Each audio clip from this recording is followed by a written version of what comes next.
Check 1, 2. There's a little bit of noise on the line. Was that crackling? It's gone now. Oh, the capacitor's at charge or some shit like that. Alright. Phone back into the place where the phone goes. I think Julian just sent me a message. Yeah, I did. Case isn't essential. If not, next weekend we can... Okay, cool. I gotta figure out what my Thanksgiving plans are. Ay. My parents are obsessed about what's going on with my brother and his family. I get to be the one that's sort of caught up in the whirlwind. What is up with my hair? My hair's still a little bit wet from showering. It's taking too long to dry lately. It's gotten to a length. Oh god, it's like a big poof ball of hair. What is going on? I'm hideous. There's this weird line that's left over from Chatterino. What is it doing over there? It'll go away when we get people in chat and they say something. My chat is characteristically very quiet. Hey, there we go. Line begun. Not yet, I guess. I guess it's sticking around a little bit. Okay, I'm slowly getting going here. Streamlabs started working again. Oh my god. It's a new line. It's a different line. There we go. Let's look in the oh god, it's still there. Yeah, we need like 5 or 6 messages for it to go away. That's all right.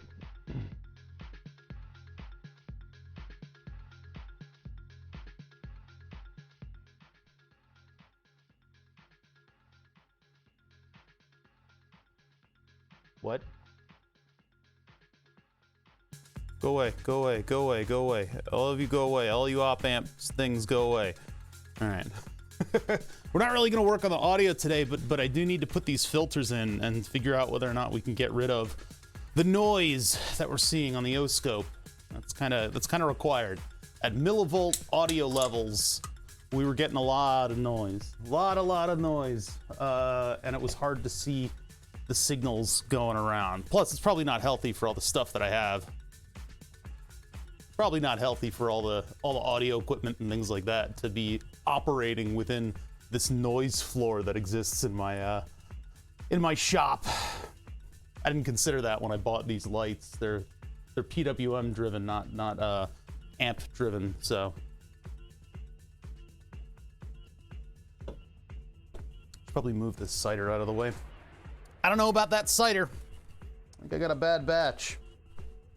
If I leave it a little longer, maybe the carbonation's gonna change the flavor significantly. But I don't like it. Maybe it's just not for me. Maybe other people will like it. Put it on the floor. Oh, lift with your back. In a jerking, twisting motion.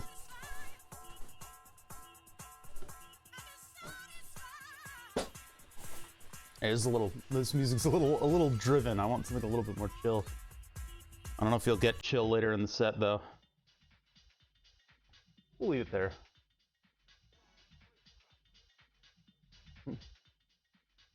I am the op-amp master. The key master. Yep. So it turns out this works, but it's not doing much, which is odd. It might have to do with the gain, it might have to do with the resistor values. I don't know what to do with the rest of the circuit, though. It's not as dramatic of a frequency effect as I would think, but with its buddies, I guess there's a possibility that I could make it do what I need it to do. 3 bears subscribed for 38 months. Another new shirt. Yeah, this is the last of them. This is the last of the new shirts. This one looks a little bit like a tablecloth, though. It's got better textiles, though, than the other ones.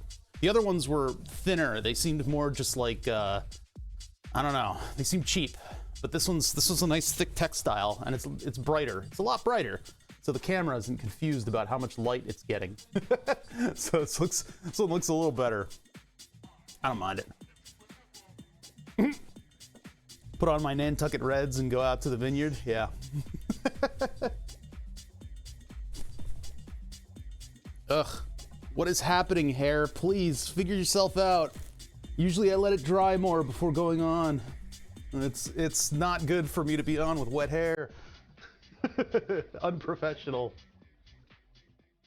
Yeah, I'm gonna get my boat shoes, my penny loafers on, and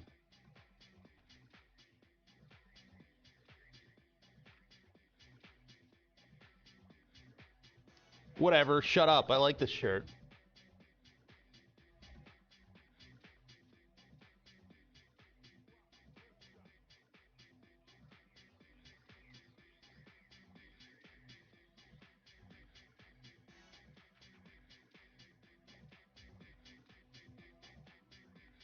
Oh my god, what is the song?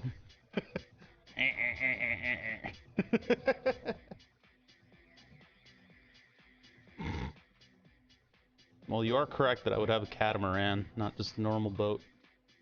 Not a 470. The only problem with this circuit is that I need 2 potentiometers in order to build it, or the dual potentiometers, and I don't know what kind of instrumentation potentiometer I can find that does that, that has duals in it. Move the Red Bull. I'm just gonna, for the sake of curiosity right now, see if I can... I don't have space for my hands to exist here. Hold on. Vsauce, Michael here. Where are your hands? I don't know, Vsauce. What did you do with my hands? I'm scared.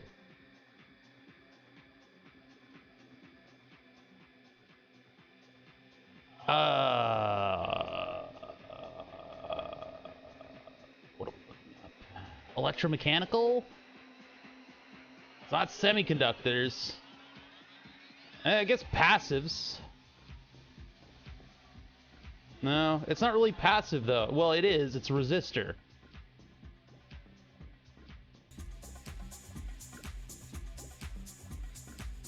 Potentiometers.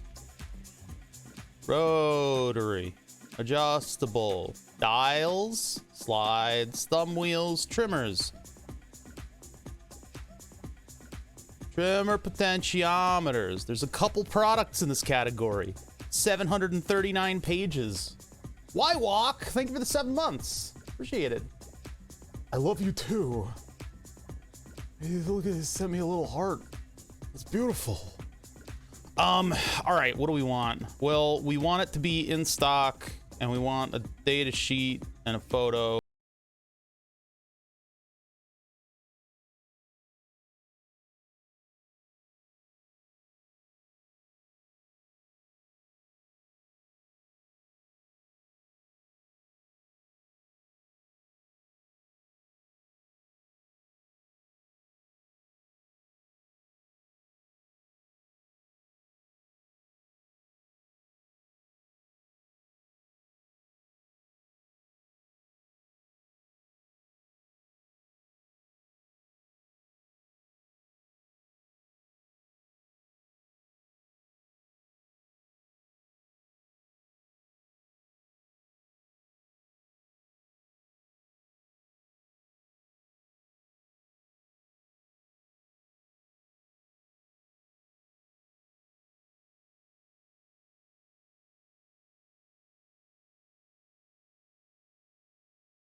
of an effect. So potentially.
One rheostat.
Okay. Well, I'm not going to read a textbook, but I'm just trying to figure out if there's a way to design your way around having a dual op on this, because that's the death of sourcing parts. I was hoping to use trimmer pots in this thing because it's not supposed to always be adjusted. Elliot has an article. I don't know if Elliot writes clearly enough for me to retain that information. I'll have to try that.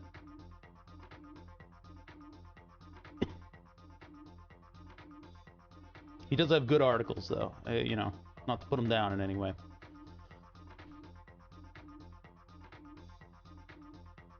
Ugh, okay.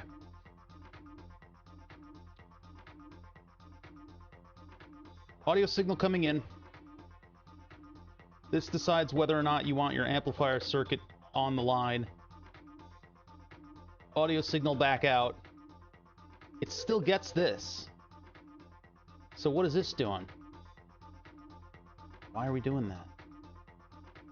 Somehow this is able to edit certain frequencies of the audio.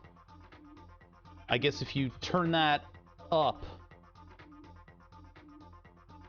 is that the frequency knob? I thought that was the... oh, this is the volume. You know, the amount.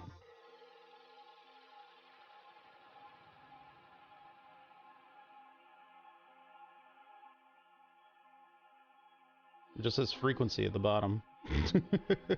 Frequency is down here. That's pointing your op amp at a certain frequency that's coming through this line. And I guess you're telling the op amp to do more or less. How is it eliminating audio on this line? How is it removing it? Weird. But yeah, then this goes off to the high pass filter.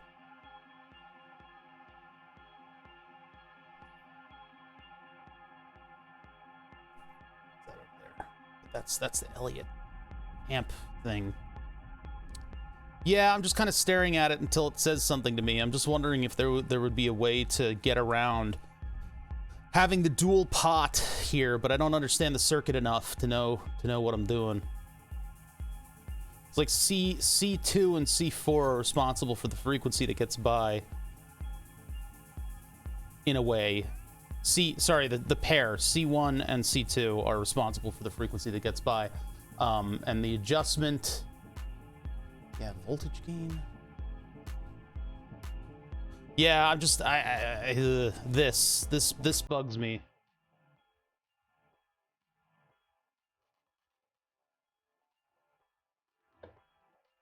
And yeah, you can get dual pot sliders easily, apparently. But dual trimmers is a little more tough. So what would be the effect of it if I had just one and then I adjust the other one? Or the alternative is I could put fixed values in there, since I could just calculate out the frequencies that I want to adjust. That could be the possibility of having fixed frequencies and then one pot per, just as the amount of adjustment would be the pot. Maybe that's the way to go, is just to fix them. Digital pot. If I'm going digital, I'm going all in. How's it going, Big Wave? Good to see you, man. Spread that sugar. Yeah, the projects are going okay. I had a bad week last week, but I think we're making up for it this week. We had a good stream. I'm gonna cough again. We had a good stream last stream. Trade Splatter, thank you for the 14 months. Oh, it's a chef reference. All right. I was like, huh, Trade Splatter. Trade Splatter. Oh, the mod tools aren't coming up with this. Damn it. All right. Well, anyway, I was gonna hover over the ban button. What's up, White Shadow? How you doing? Yeah. So it's Big Wave. If you guys should check out Big Wave's streams. He does cool stuff. Plays games. My God. Who would do such a thing on this platform? I want to burp. That was a big burp. Okay, yeah. So we got this all up and running. Yesterday was my birthday, by the way. I would be lying if I said I wasn't hungover. I very minor. I had sake, which has a much less of a hangover. But anyway, hey, thank you for the follow. There are no consonants that I can pronounce in there.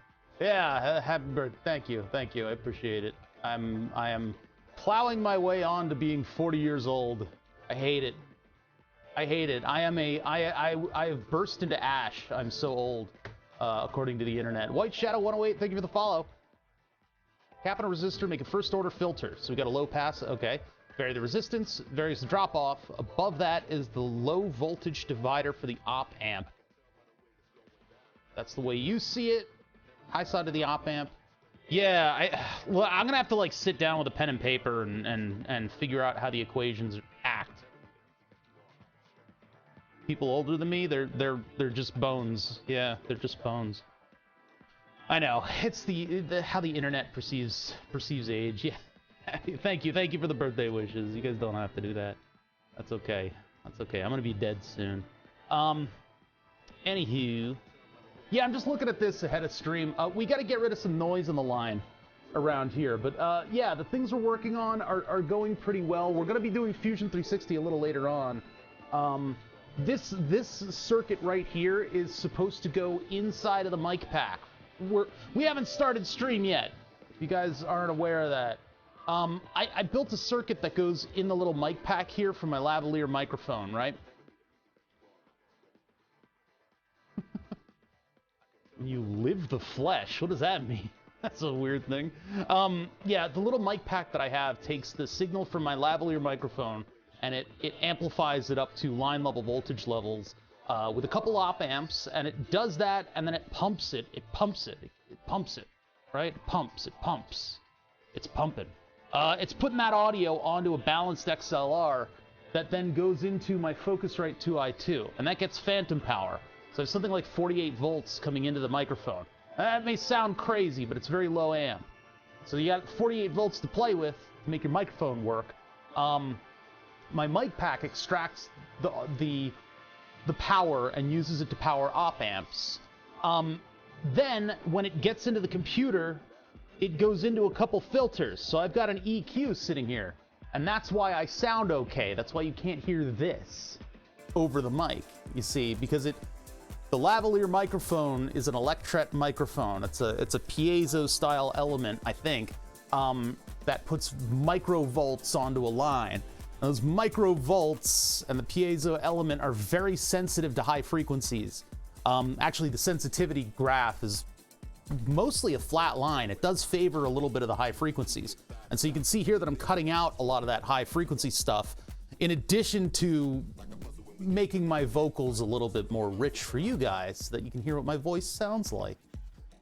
I wanted to buy a mixer, and that mixer would enable me to have somebody like Julian come over and plug into my setup and have him not go through all of this audio manipulation. Wayne Johnson, thank you for the sub. Burn. We got no burn right now. That's what we're gonna work on in the second half of today. Everything I set above is off. Oh, no. I'll let you review. Cap is before the resistor. It's a high pass filter. See, all right, I don't know what the hell's going on. I'm gonna have to sit down and like think about this circuit a little bit. The audio cut because we're listening to Metronomic Live. Metronomic Live is a fellow streamer. He does music and he does mixes and stuff in his apartment in New York City. His taste in music is awesome. So I like listening to stuff like this. The music streams on Twitch are super cool. These people are far cooler than we'll ever be. Let's revel in them. Okay. Since you're an audio expert now, I might think of a guitar pedal or two. Yeah, those could be fun. I want to get my streams. Oh man, I'm like burping. I want to get my stream set up to the point where I can actually start working on that. OctoJ has a link to a bunch of guitar pedal designs that are pretty cool. So it'd be neat to play with those a little bit. Yeah, they're all just like ready to go projects. Yeah, I could do that, Schmide. I could do that. I would love to do more FPGA manipulation of audio, though. That's something that I want, that I'm looking at on the horizon, because if I did that with this mic pack... By the way, when I'm looking over to the side like this, I'm actually looking at my wall tile that's like threatening to fall down soon. I don't know when that's gonna happen. In the next couple days, that might fall over. But yeah, when what I'd like to do is an FPGA, and if I wanted to go digital with the setup that I have, I could put I have a tiny FPGA sitting here. I mean, I know, look, the Teensy does audio stuff too. I could have made this in a Teensy. What you do is you take that audio from the microphone, amplify it, put it into an A to D converter, an analog to digital converter that speaks I2S.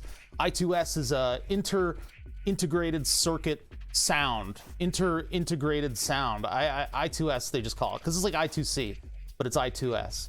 And then you manipulate your audio and you output it as I2S again, and then you put it into a digital to analog converter, so you get a nice high quality digital to analog converter, and then boom, there's your audio, right? And there's a little bit of a delay for calculation, which is why the FPGA is so good for that kind of stuff.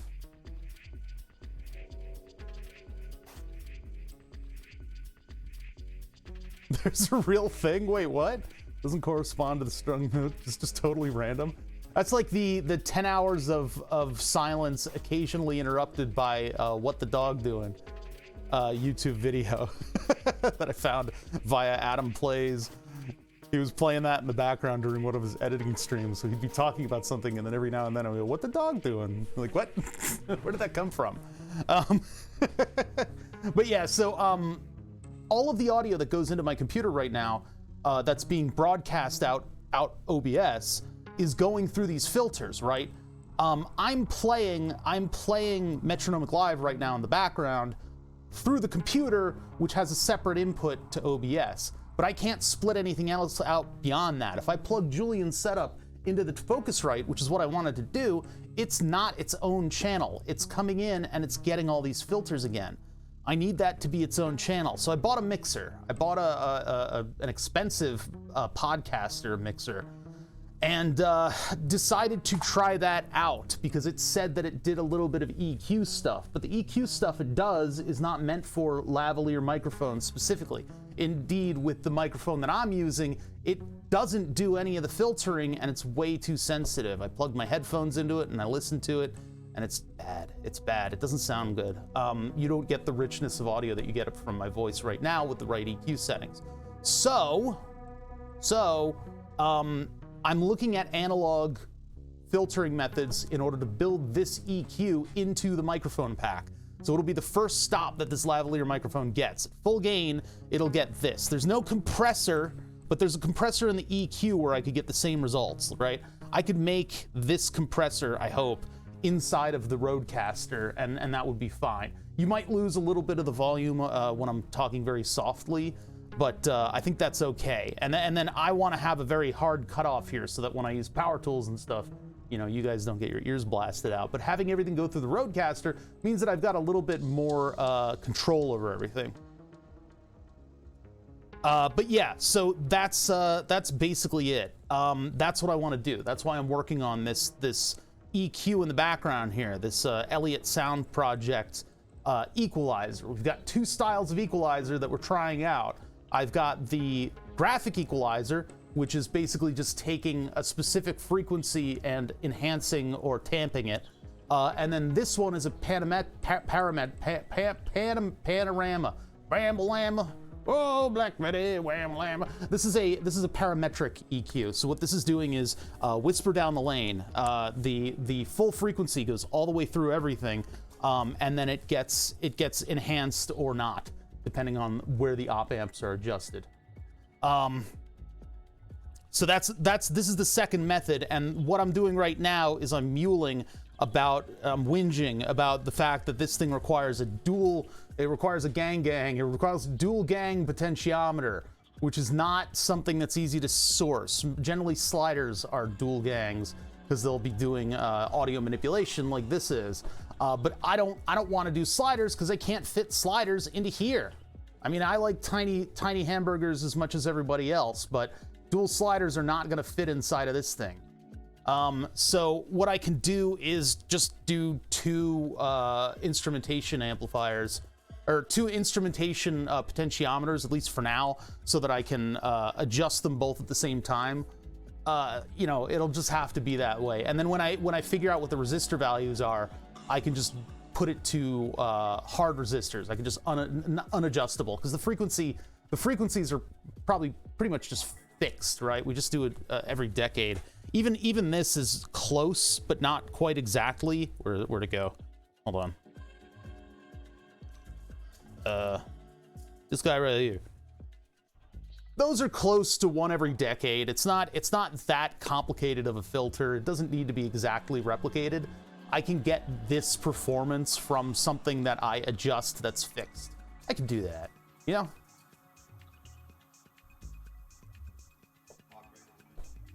Well, if it's not digital, then yeah. Yeah. One of the suggestions were use digital potentiometers with a microcontroller. All kinds of other stuff. But I'm not gonna do it. I want to keep it analog right now, because first of all, analog is like cooler. My setup benefits from being analog. I don't want to introduce like weird digital delays. And then we're not going digital yet. Maybe eventually we will. Maybe eventually I'll put an FPGA in there, and then we can go full force digital and do like really nice filters on the thing. And I could even have a compressor on it. But for now, I'm keeping it analog. There's a certain charm to it being analog, and hey, maybe that's why it sounds so good.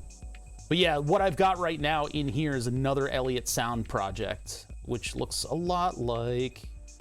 It's interesting that you know, for the intro to for the beginning of the stream, I'm doing analog stuff, and I'm showing big schematics on screen, and we get more audio-related people that way. It's kind of cool.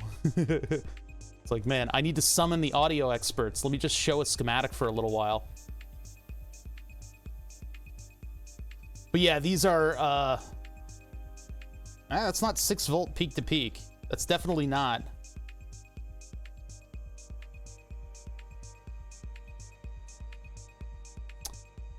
Yeah, that one we put a Zener diode in, and that's what's powering the op amps, and we've just got a basic lavalier microphone going into an amplifier.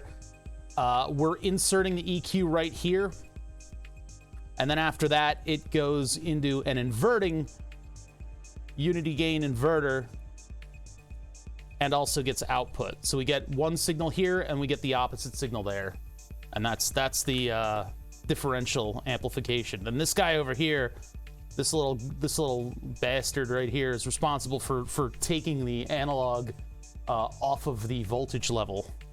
So removing the AC from the 10 volt output. Used to be relatively small dual gang pots for audio players and the like. Wouldn't be surprised if they're obsolete. Yeah, maybe. Yeah. That doesn't mean they're gone though. That would probably still mean that you could find them. But most of the stuff that I'm finding that's like instrumentation level is not. What I would love to find is the venerable blue potentiometer, but it would be dual. But I'm just not finding it anywhere. I guess it's just the way of things. That's the way of things. So I mean, for the test setup, we can have 2 pots, and I'll just adjust them in kind with one another until we get to the right frequency. Yeah, the blue box with the brass screw. Those are my favorite.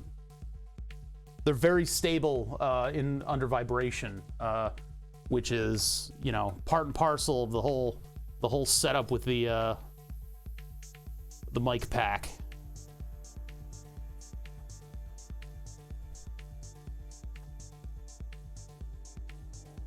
They also are less prone to randomly wandering around when you put a screwdriver on them. That's another thing about those that's really good. The little surface mount potentiometers are possibly the most evil thing in existence, because when you go to adjust them, they'll wildly jump around just by contact with your screwdriver, which is really bad. Yeah, they're not good. They're not good.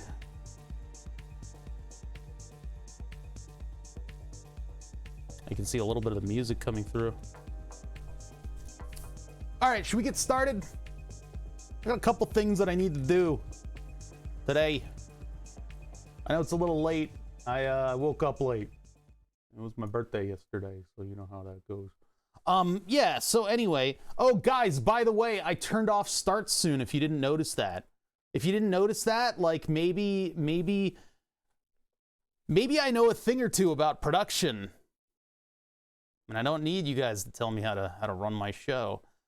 Anyway, we've actually started now, so I'm actually going to work on stuff. The stuff that's in the title. Weird how that works, too. Thanks. Thank you for the belated. You don't have to wish me a happy birthday. I'm just explaining why I'm a little bit, why there are dark circles under my eyes today. I've done another lap around the sun.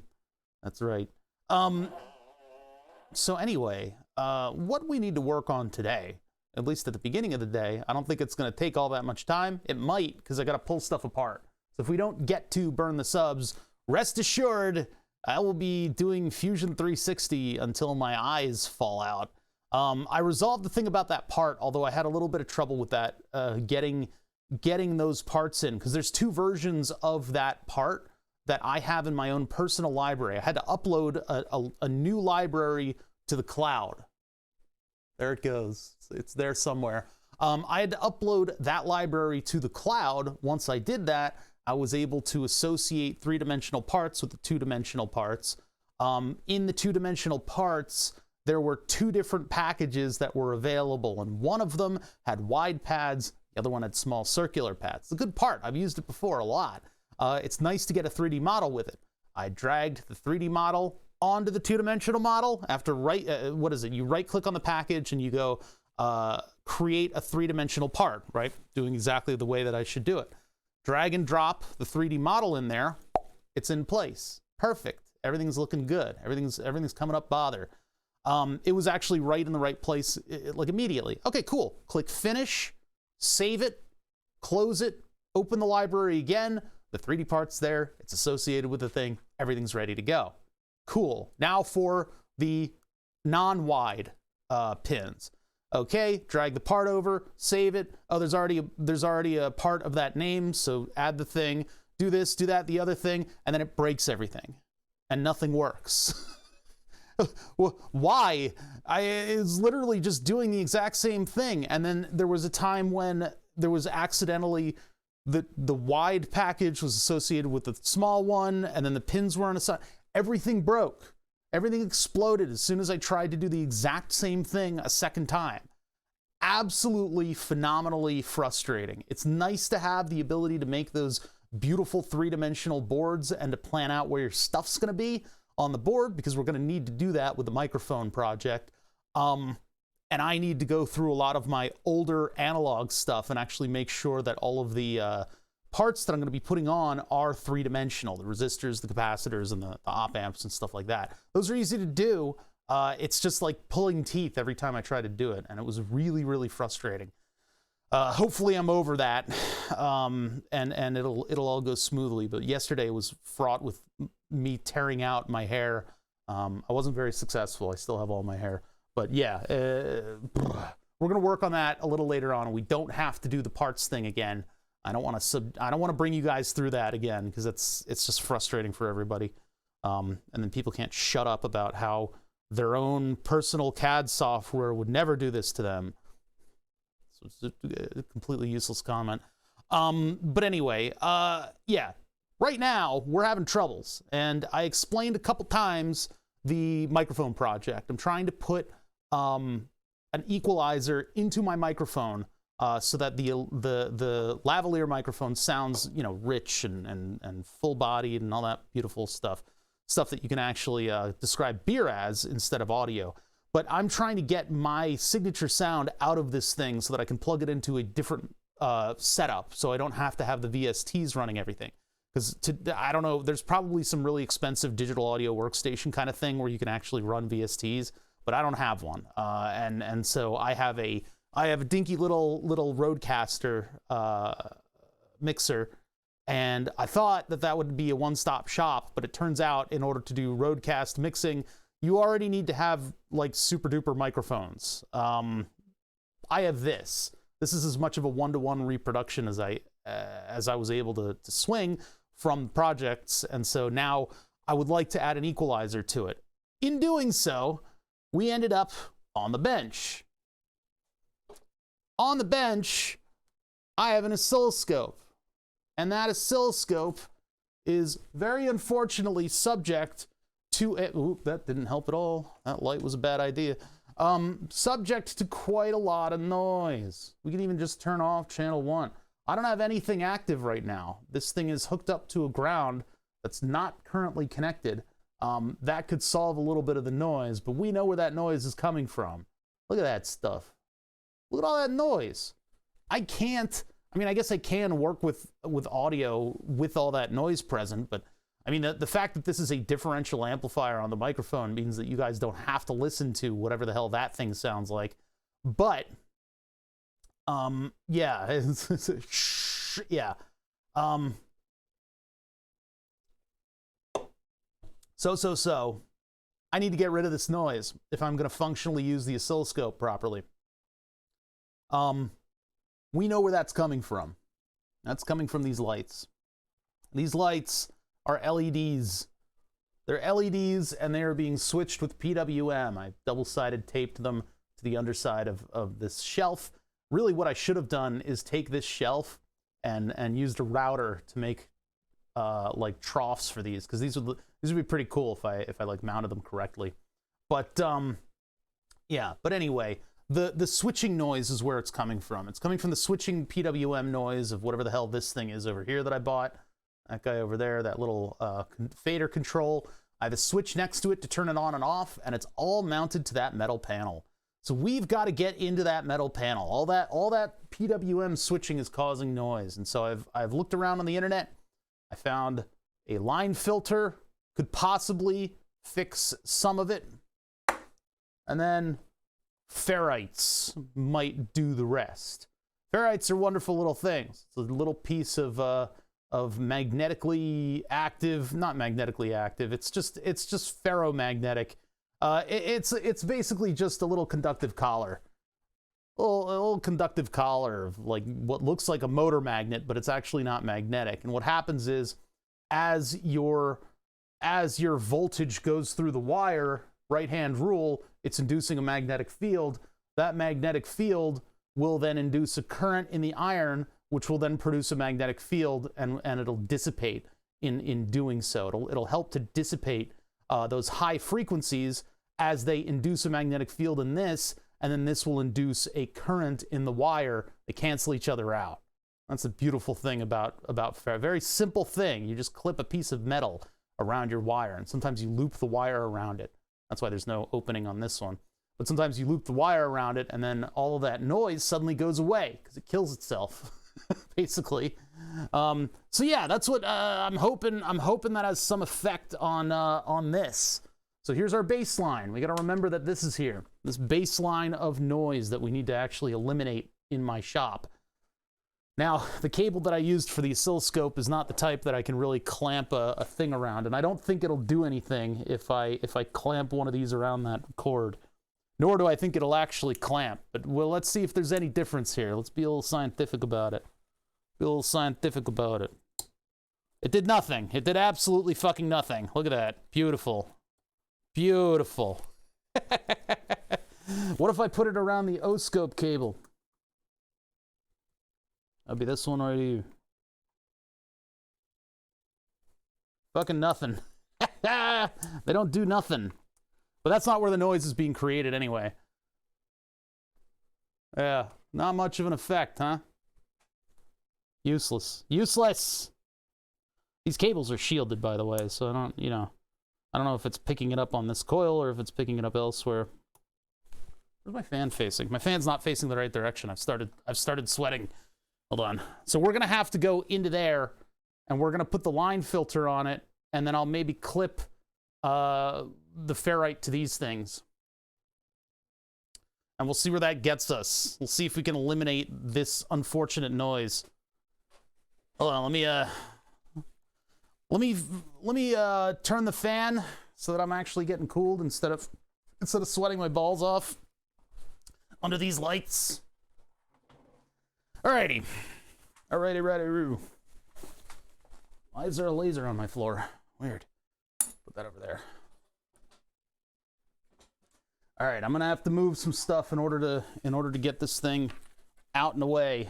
So, bringing you guys along the journey with me. There's 4 screws that hold that panel on, and then I can pull it off and mess with it. So I think what I need to do is move my power supply and the soldering station, the air soldering station, and then I'll be able to get in there. Actually add this wonderful filter to all of my stuff. And maybe, just maybe, we will be in a noise-free environment. Probably not, though. It probably won't have as much of an effect as I hope, but we'll just see. We'll just see.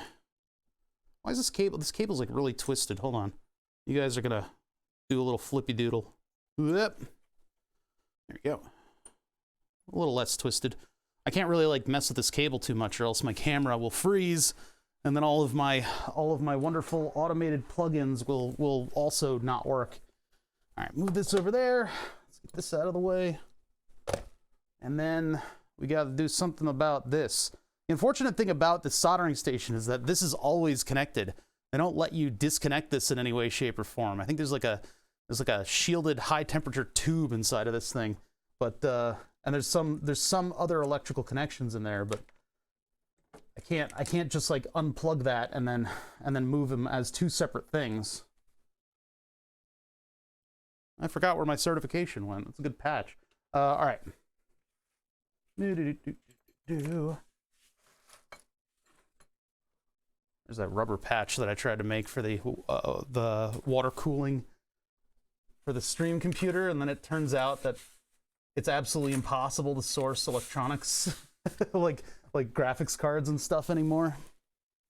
This is, by the way, the iFixit kit I think is really nice. I've only been using it for a little while, but the smaller kit, you don't need the bigger kit unless you're doing like home repair stuff with your, which I don't know if I'd suggest an iFixit kit for like home repair kind of screwdrivering, but if you're just doing electronics, the smaller iFixit kit is really good, I've found.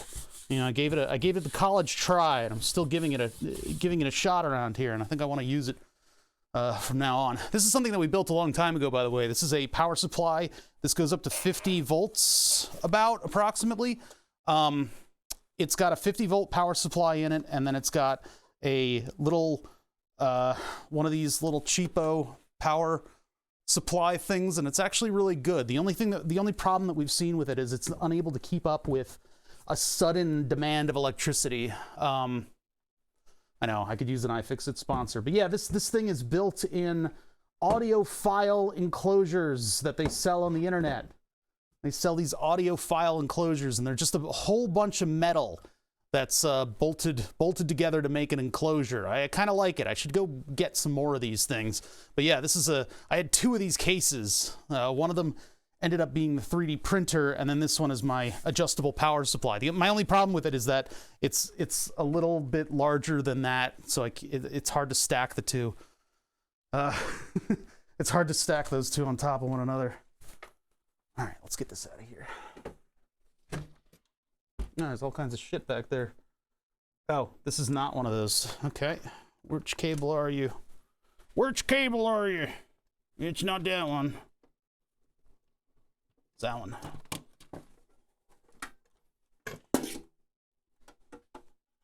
I haven't taken these things out of the way in a long time. It's been a while. It's been a minute. All right, what do we got over here aside from stickers and stuff? Some trash, a color swatch, a sticker from PEX 2013, and I don't know what that is. That came with something. I don't think I need the color swatch anymore. I thought I'd adjust the camera color to this, but it doesn't really work that well.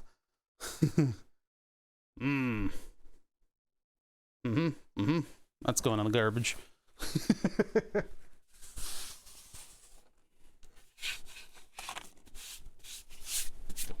Ugh, dust, dust, dust. Dust happens. All right, I got 4 screws here that I need to remove. I guess before that, I should probably also unplug the lights. Let us unplug the lights first. That would be this cable here. That one goes there. Oh, now I can't see. Oh no.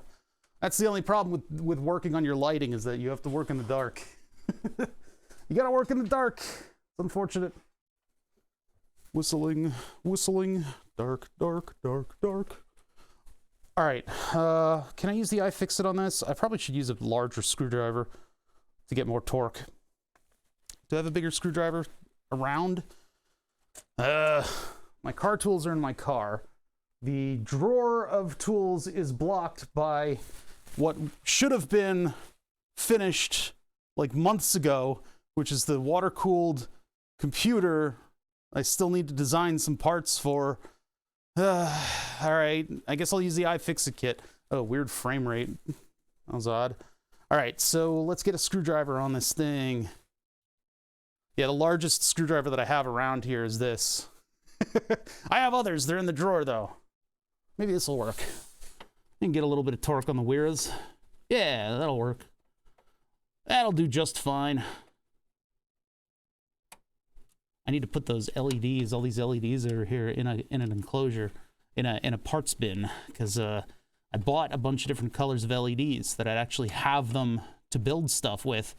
And now they're just sitting over there, languishing. I don't remember if I soldered the connection for these or not. That would be a little bit of a problem, but we can work within the bounds of that problem, I think. This won't take very long. Yeah, my whole fucking ass is in the camera right now. Sorry. I'm gonna move you guys a little bit. There we go. The problem with filming what you're doing is that you gotta be out of the way of what you're doing. There we go. Nice and difficult to see, right?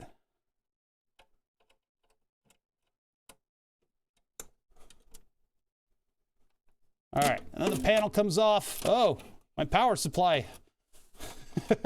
My sticky stuff isn't as sticky as it could have been. That's warm. Plenty warm. All right, here's the circuit. Here, let's turn on thermals for this. You can see where all the heat is. So there was a significant amount of noise coming from this, and then I got a new power supply for it, and that shut it up for a little while, but it looks like my tape isn't quite functional. Now what I did with, you can see that outline? That outline is where stuff can go. Oh, I see. It's just Velcroed on, so why did it fall off? Huh. Maybe I pulled on it weird. This line is the border of the cabinet, because there's only so much space in there that I can fit stuff in. So were I to use this filter and put it somewhere on the line, well, it's got to go right there. There's no other place for it. Look at that. I just don't have space. So that's that. So this is the Tasmota switch, overall power switch, and then I put a little European style screw terminal up there. But you know, noise coming in from the line, that's not what I'm worried about. It's the noise going out from up here. Looks like I used a block of screw terminals on that. I probably should have just a connector on that, to be honest. What did I do with this? Why is that like that? Oh, I see. I made like a multi-layer circuit board by putting tape down. I put a layer of solder braid as a trace, covered it in solder. That held it down, and then I put a piece of Kapton tape, I think 2 pieces of Kapton tape, and then I laid more solder stuff on top of it just to make a bus bar. All right. Well, that's one way to do it, I guess. Yeah, these are the 24-volt lines that go up and down, and then Tasmota. That right there. I think this is going to be our best bet, because there's no space for it anyway, anywhere else, unless I move the Tasmota switch down here.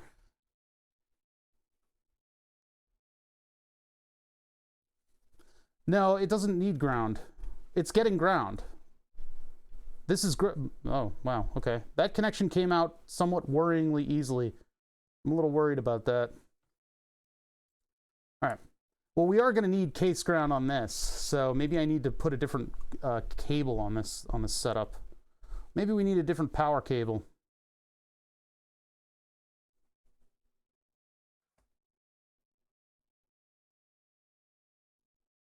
Yeah, let's get a different power cable on this. Let's actually ground the power cable. I think I need a flat screwdriver to do this. Easy enough to do.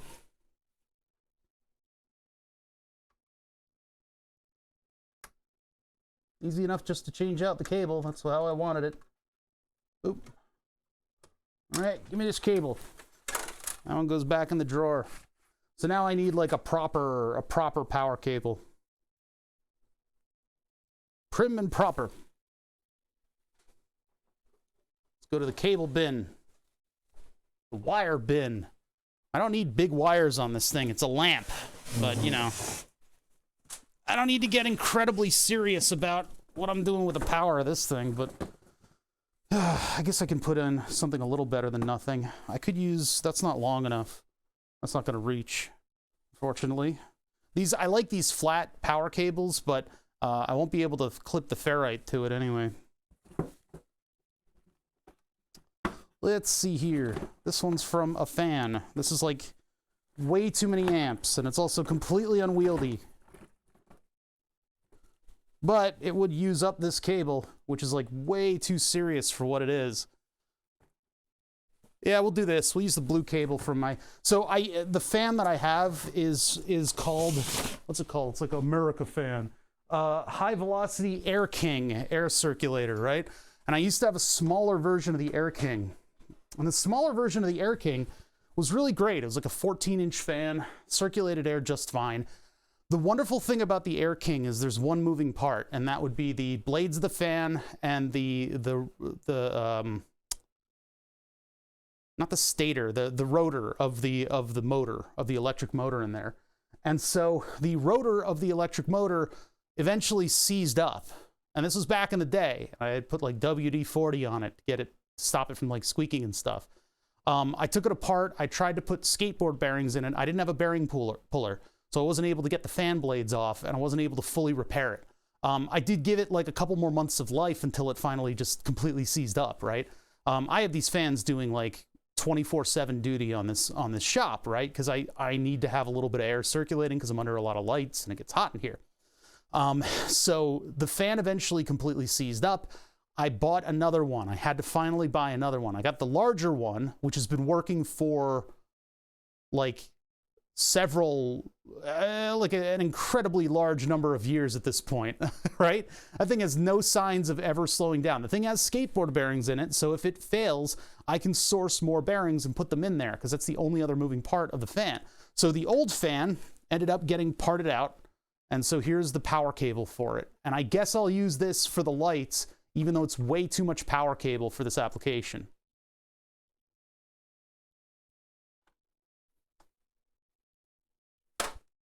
So, anywho,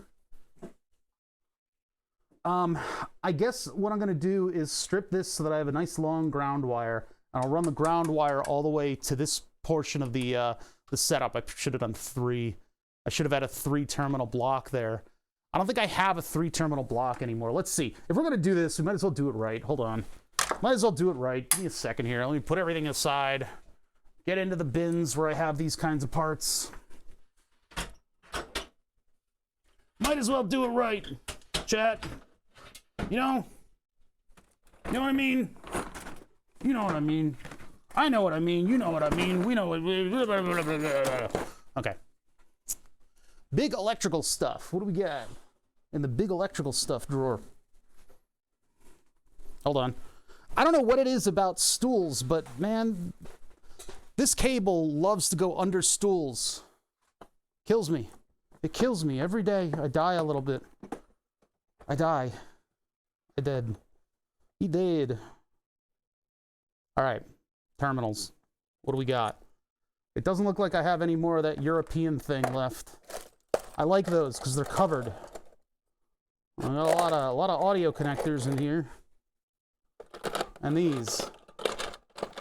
It might be in another bin. Oh yeah, this big power connector. Neat. I mean, I could put this thing on it. It's a little bit exposed, but... Oh, wait, no, this one's designed to go through. Never mind. Maybe not that one. These are all designed to go through. Wait a minute. These are all designed to go through. What the... These are pointless. Those are useless. Totally useless to me. At least for this application. All right. Next. Let's see if I got any others sitting anywhere else. Any others? Let's see. These are hard to get to. They're in kind of a weird place in the shop. This one is full of, I think, motor parts. This is all the stuff that's too big for my like the, who makes those? I think they might be Husky drawers. The little translucent pull-out drawers that I have. All right, what's in this one? Oh, Ardu Pilot cover. I think that's Ardu Pilot. Storm. Okay, maybe it's not Ardu Pilot. I don't know. Let's see. Drone stuff. Temperature sensors. A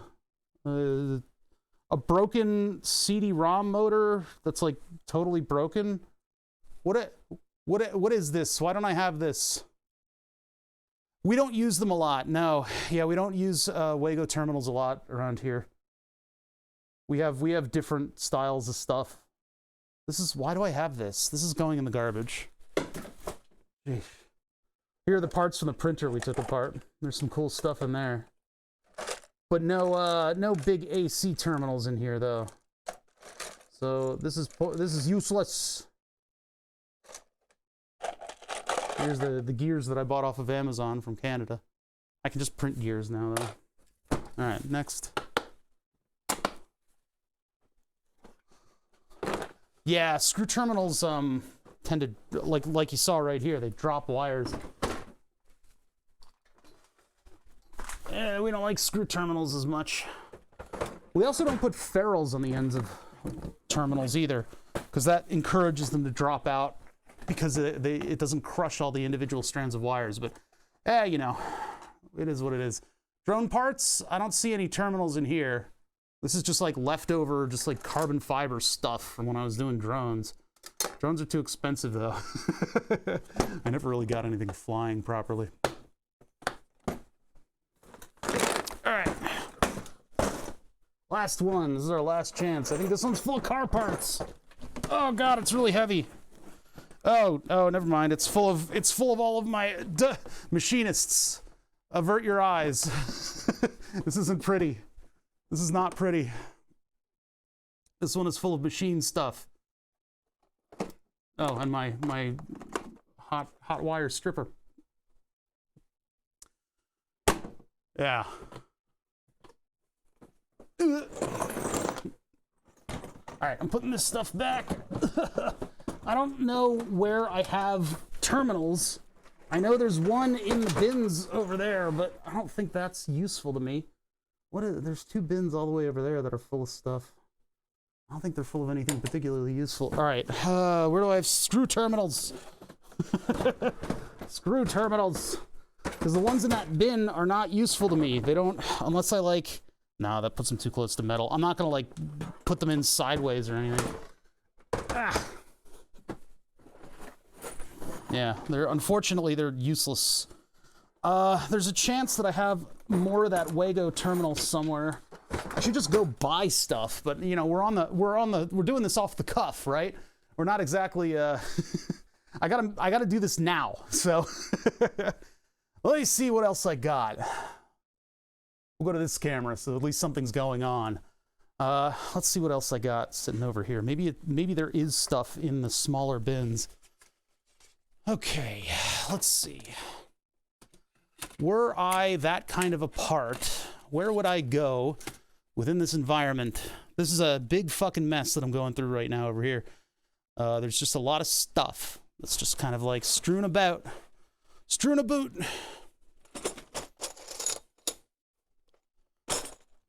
Problem is, I don't have like a location where I put that specific type of part.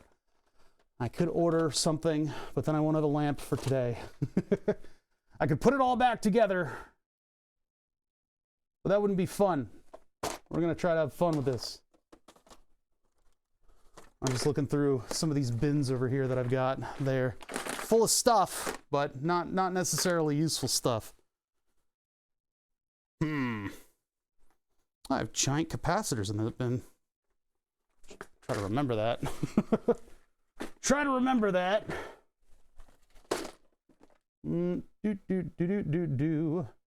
Here, you guys might as well. I think this is slightly visible, so we'll go over here. And then I'll bring you guys along. There we go.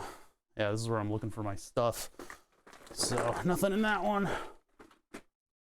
What about you? WBU. Oh, here's all my laser pointer stuff, including one of the most interesting plugs that I've ever seen. Actually, some of this stuff was kind of useful. I bought new laser diodes, and I'll have to find them when we get to that. But there's actually a kind of a nice laser thing over here. Yes. Good. Good. This is kind of a better looking laser carrier. Laser diode carrier than what I bought off of Amazon. Maybe we'll use this. Maybe I'll clamp. Is this too big for the oh, it is. It's way too big. Yeah, it's not gonna fit in the clamp. Damn it. Damn it, because this one's good looking. This would have been a good one to use for burn the subs, because you know, you want it to look a little fancy. You definitely want to put your best foot forward. I got a lot of AC terminals in here for weird AC terminals, but nothing incredibly useful. I shouldn't put this back and bury it again. I'll put this like over here, so I know where it is. I can at least somewhat humor myself in terms of using the weird looking laser diode carrier. Yeah, so no screw terminals in any of these bins. Is that a ferrule? Hard to see. Yeah, some clip-on. There is a clip-on ferrule in here. I guess I'll put the other clip-on ferrules with these, but whatever. Anyway, that clip-on ferrule didn't do anything, did it? I think it'll do something on the DC lines, though. I think it'll do something on the DC lines. We'll see. We're doing the big guy right now, the big filter, and that should get rid of a lot of the transients, hopefully, on the line. Because if they're still there, it's gonna make doing audio stuff that much more painful. Let's see what I got going on over here. There's a cool little counter, but no screw terminals. I don't know if I have them. I mean, these are normal screw terminals in here, the little blue ones. And I've got, yeah, this is where they would be, huh? It's not in here. It ain't in here, I can tell you that much. What about this one? This one has the input line filter for the IEC or whatever the computer plug. What are the computer plugs called? The AC plug for a computer? What's that thing again? I got one of those with a line filter on it. NEC, yeah, there we go. Hey Pokey, how's it going? I'm looking for a screw terminal that's gonna fit the application right now. Having a little bit of trouble finding anything, as usual. Yeah, I just can't seem to find a screw terminal that'll fit my needs. This is all RF stuff. We haven't done RF stuff on this channel. I should do some RF stuff. I don't have RF equipment. That's my problem. Try to stay away from RF. It's scary. All right, I don't see anything unless there's something hiding in one of the other bins. I'm trying to think of what I would have done with a proper screw terminal. The only other one that I have is attached to this power cable in the screw bin. Oh, wait a minute. Oh, yeah. Found it. It was in the screw bin. I should have known. I should have known. We're going to use this. I use this, like, this is typically what I'll use when we're doing stuff with AC. I like these because they're fully shielded. So if they fly around the desk, they're not gonna potentially electrocute you. But it was in the wire bin the whole time. I looked everywhere. All right, let's get back over to the desk. Things are dark right now just because of the Why isn't that light should be on? I guess I turned it off so you can see the O-scope. But yeah, let's get this attached. I guess I'll need the glue gun for that. The dreaded glue gun. All right. So yeah, we'll do a slight edit to what everything's doing on here, and then I need to get some of my wire so that I can recreate some of these connections, or I could just scavenge the wire that's already there. We need three terminals into this thing, so easy enough. Easy enough. Yeah, those AVE-isms, right? Everybody wants to talk like AVE.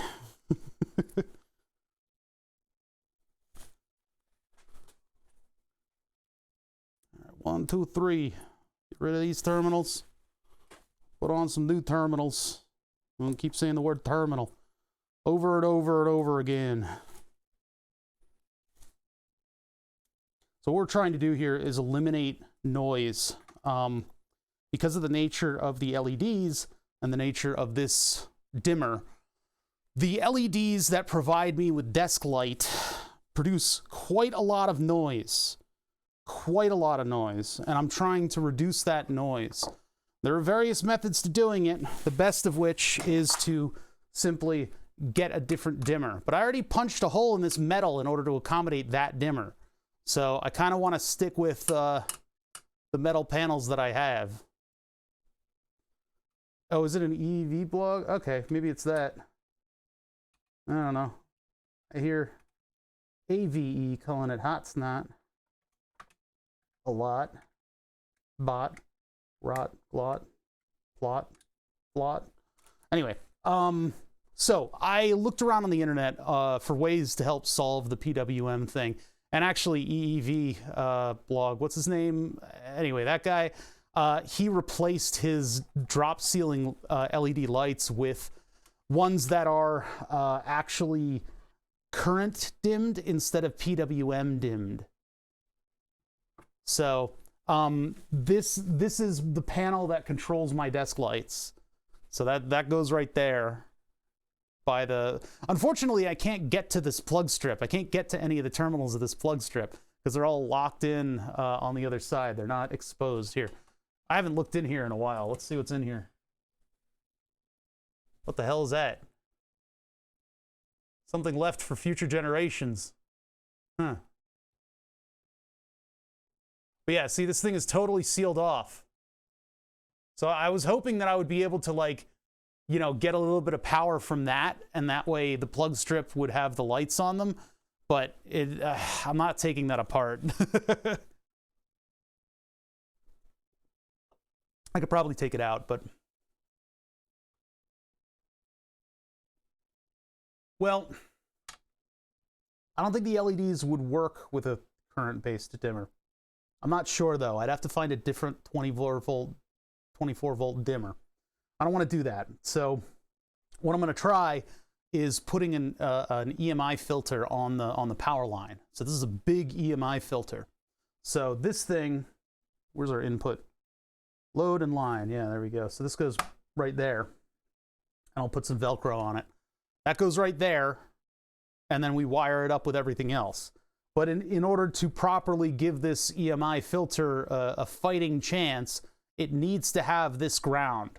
Now we could run the power line neutral to the ground, but I think that might be bad. So what we'll do, even though they're both connected at the box anyway, what we'll do is I'll add a cable that has a ground on it, and then we'll put this thing in there. And then I'll clip a ferrule onto the actual DC wiring. I don't know. You'll have to look up what an EMI filter does because I'm not equipped to answer that right now. All right, so let's split this thing in half, which I guess I'll just use wire cutters for that. Hopefully this doesn't damage either side. Pretty good. I could take a file to that and make it look good, but I'm not going to do that. So this is going to be our power input, and we'll replace this one, which just immediately gave up. It didn't even put up half of a fight. Jesus Christ. So I don't know about using the big thick cable. I think the big thick cable might be a little bit much to use on this thing. It might be all that I've got though. That might be my only option. But let's get some more wire over here. So I need blue, white, and then I guess green. Green or yellow will be ground. And then we can just wire all this stuff up. So I keep wire on the other side of the shop here, so I gotta go get it.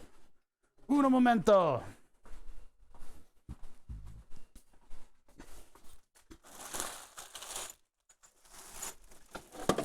I piled up all this crap on the storage area so that it would look good for Cosmo Quest's Hangout-a-thon. You know, I was trying to have like a dynamic background that looked cool around the printer. It's important in production, but that means that there's a bunch of bullshit that I got to get out of the way in order to get to my stuff. My stuff! Blue and white. Where did you go? There's blue. There's white, rather. I got yellow. There's blue. Do I have green? I thought I had green in this wire. This is actually speaker wire that I bought off of Amazon, but it's multicolored and it's 18 gauge, so it'll be good for this. Good for this. It's just the shield is a little bit plasticky. But this is all for my brewing setup. The reason that I bought these big cables of wire. Big spools of wire, I should say. But yeah, anyway, got spools of wire. Ready to go.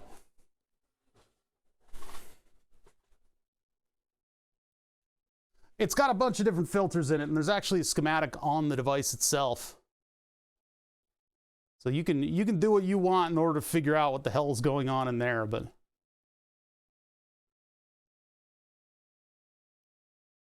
yeah, it's power line filtration. It's important for instrumentation. It's not totally necessary for a lot of different things, but it'll be helpful where this thing is injecting somehow a whole bunch of noise onto the line that my oscilloscope is picking up. So I'm hoping this will help clean up those signals a little bit. Now, the thing is, I am somewhat considering the fact that maybe all of this noise actually exists in the air. The lights themselves might be putting out a bunch of radio frequencies that are being picked up as that noise. So I would like to, you know, whatever. We're going to put this on the power line, and hopefully that cleans up the power line a little bit. It might not. This might not have any effect. There was an old man who made a YouTube video that was very meandering, and I got very annoyed with it very quickly. But in his meandering, he was talking about how putting this in between two of the 24-volt LED shop lights, that somehow cleaned it up. So a little dubious about whether or not this is actually going to do anything, but might as well give it a try.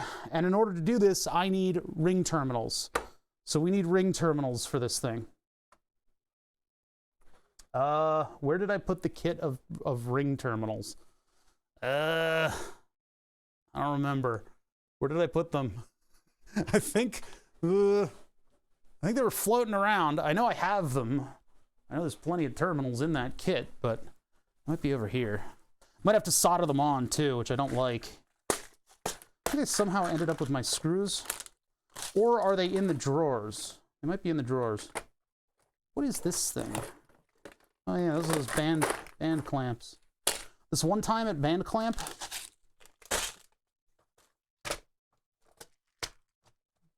negative, negative, negative, negative. What is that a kit of? Just random little baggie of screws sitting inside of this thing.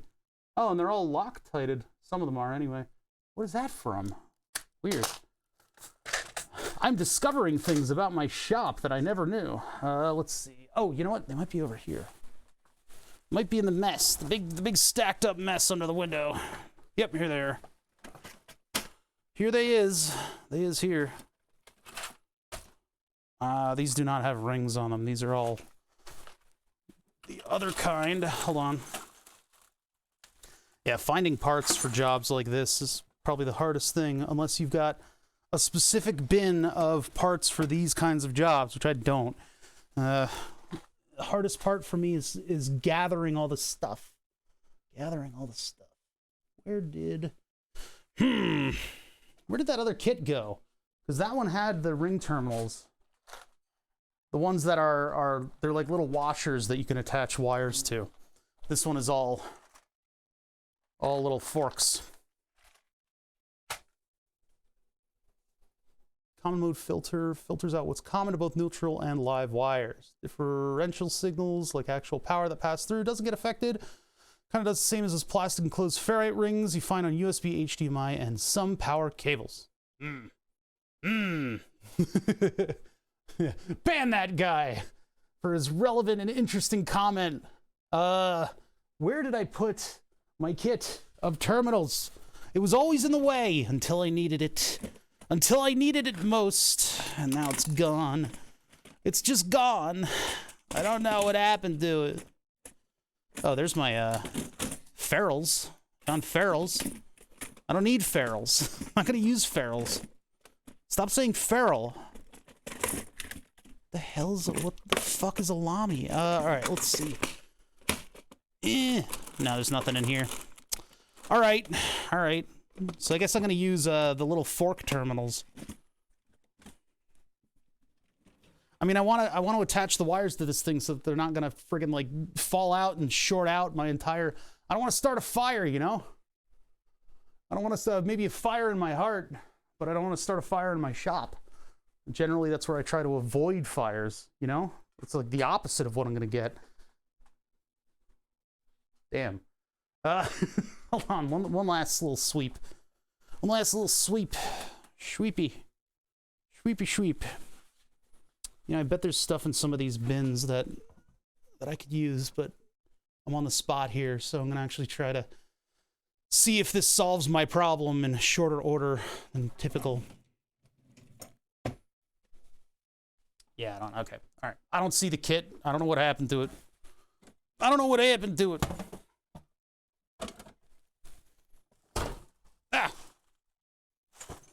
I swear, that thing was in my fucking way. Every step, every project I've ever had, that bin, I was like, what is that bin doing here? Get this shit out of the way. And now that I need it, it's gone. Now that I need it, it's gone. This is a common story. All right, I don't know where it is. It actually came with a pair of like crimpers for that too.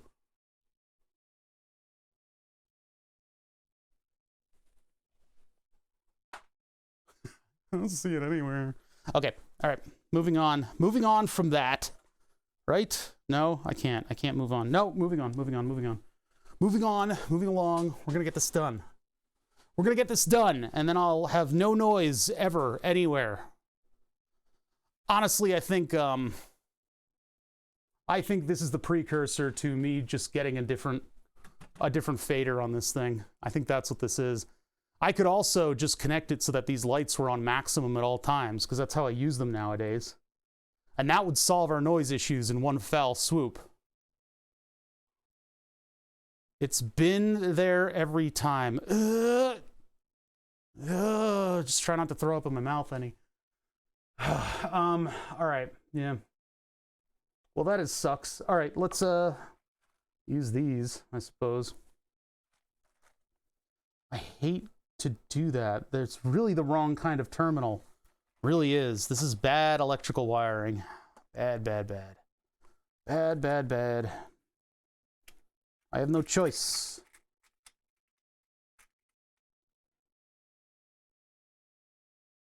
that the size? I think it's a little smaller than that.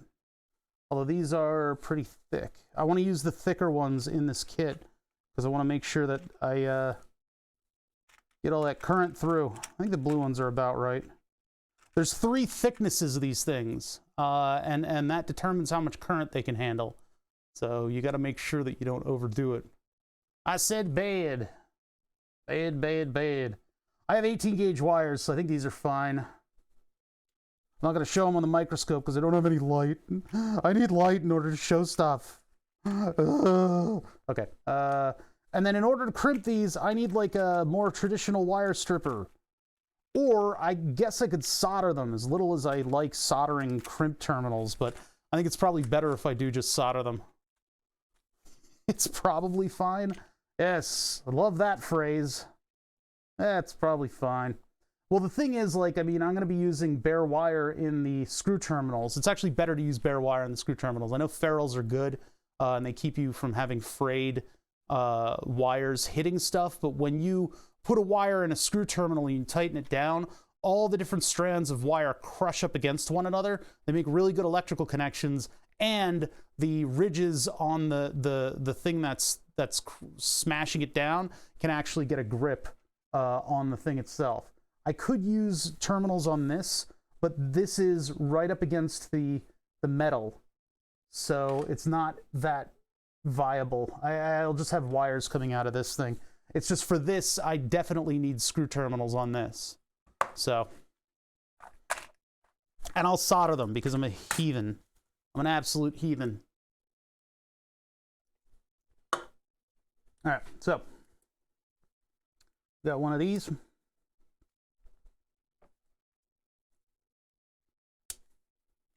I don't even know if that's a good length. Well, it's not going to need to be long.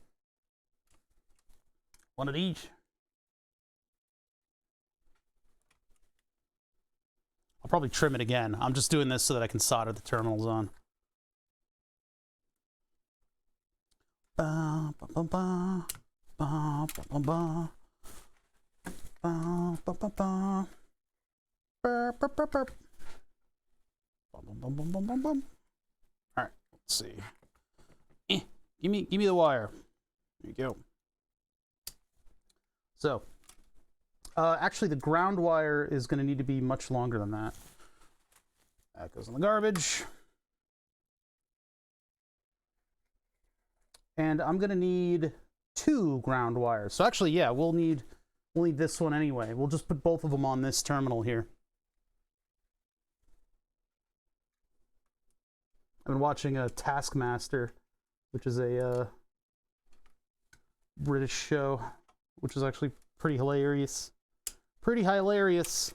That's like the same length. What was I doing? Okay.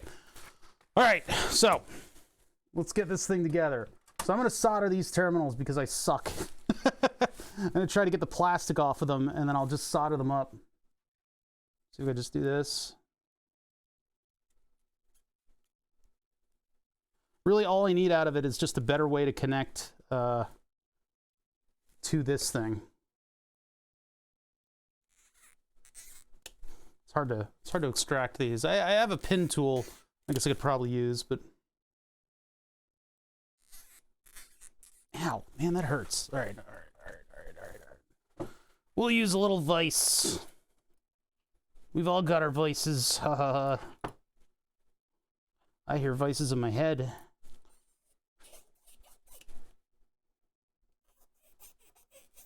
Come on. Give me the... There you go. That's one. Why is this triggering you? It's a 24-volt DC line. I mean, geez. I mean, I guess I am putting line level voltage into this thing, but it's fine. Whatever. Whatever.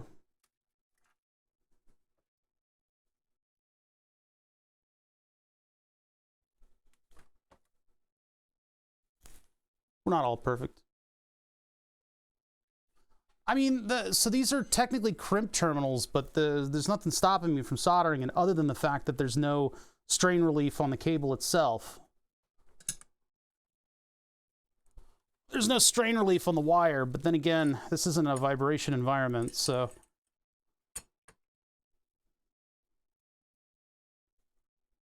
That'll be okay. It'll all be okay in the end. Really, technically, this thing should get, like, shrink wrap and all that stuff, but I'm not going to do that.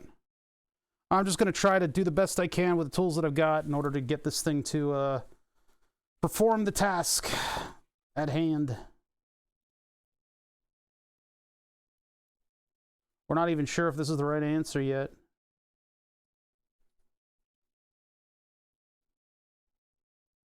I'm going to absolutely load this thing up with solder.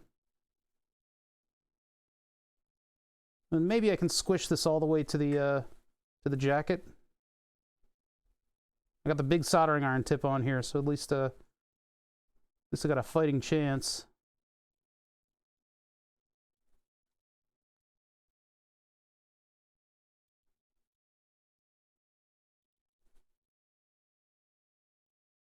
course, now all the heat is getting bled into the vise itself, so I've lost my opportunities.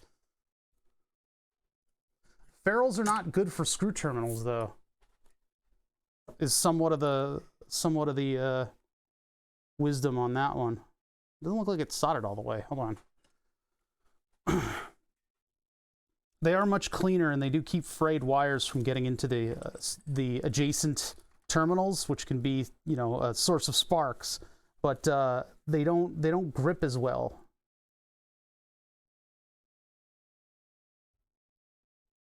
I do have ferrules, and I could use them here, but I'm not going to, because this never gets reconfigured. It's fine with I'm fine with little frayed bits of whatever. There we go. That's one terminal. Yeah. Barrels are for rum. Does Rossman have a joke about big iron good? Yeah. I always do the big iron on my tip. With the big iron on his tip. The big iron on his tip. Because we're gamers. We're gamers here on Twitch. I wonder if this is the right size. Tell me that this is the right size. It is not the right size. Nothing is, it's not. Nope, never. Yeah, gamers. We're gamers. We're gamers. All right, let me get my little wrench. Oh God, there's all this crap in the way. Why are there so many friggin' parts all over the place? All right. I don't think I need the wrench part of the wrench. I just need the sockets in order to tighten this thing up properly. Gamers! Gaming is illegal. All right, let's see. So we'll do this. I'm just going to put this on there temporarily because I've got another wire that needs to go in there. Now, if I was super serious about this, I'd probably put a piece of shrink wrap all the way on the end of this thing just to keep any movement from directly bending the wire. But I'm not caring about this right now. I just need to get this done. If I anticipated that I would be going back into this thing and messing with it, then I would probably do this properly. But this panel is closed for like years, so that should be all right. Yeah, the Chinese ban on gaming at certain hours. Ooh, I just bent it. Just bent the wire. That's bad. Maybe I do want to put shrink wrap on this. I don't. No. I don't need to go through all that trouble today. I don't need to go through all that trouble today. All right, next one. We got to do this in the dark practically because we're working on the thing that provides light. Squeaky, squeaky. Perfect. Wow, that worked out really well. Son of a bitch. All right, next. I gotta be a little bit more careful with these. I can't over torque it. I'm taking off the plastic because these are meant to be crimped without solder, but I don't like that.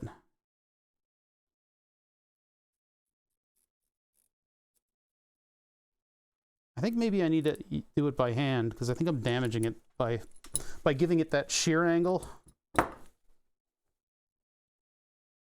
Yeah, this one's already starting to break off. We're starting to bust it. Yeah, fuck. That's number 2. I mean, I could maybe like just hit it with a soldering iron. Then the whole thing the plastic will just come off with the heat.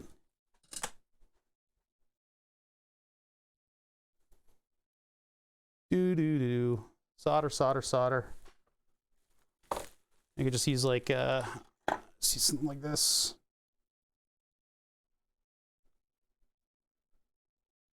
Starting to be able to smell the plastic.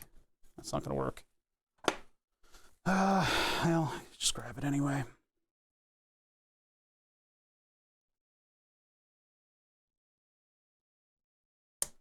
Huh. How can I remove this more easily? I could cut it, and then it'll let go a little bit more.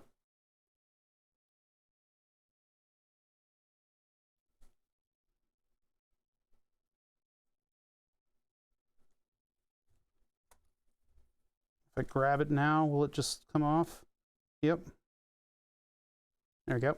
So I guess that's the better way to do it then.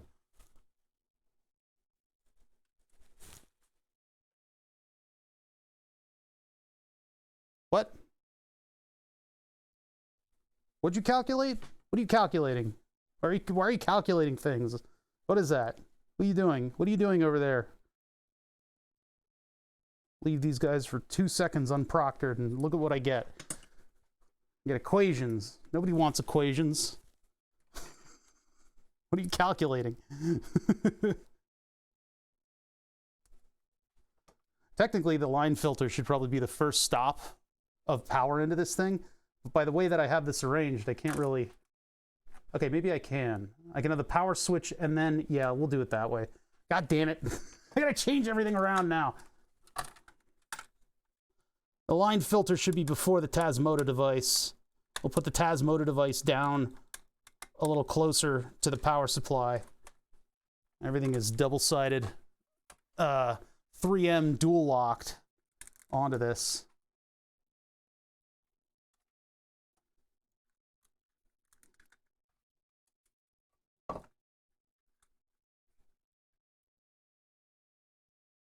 I mean, this could go anywhere down here. I could even put it sideways like that. All right, I'll just put it like this so there's a little room for the wires.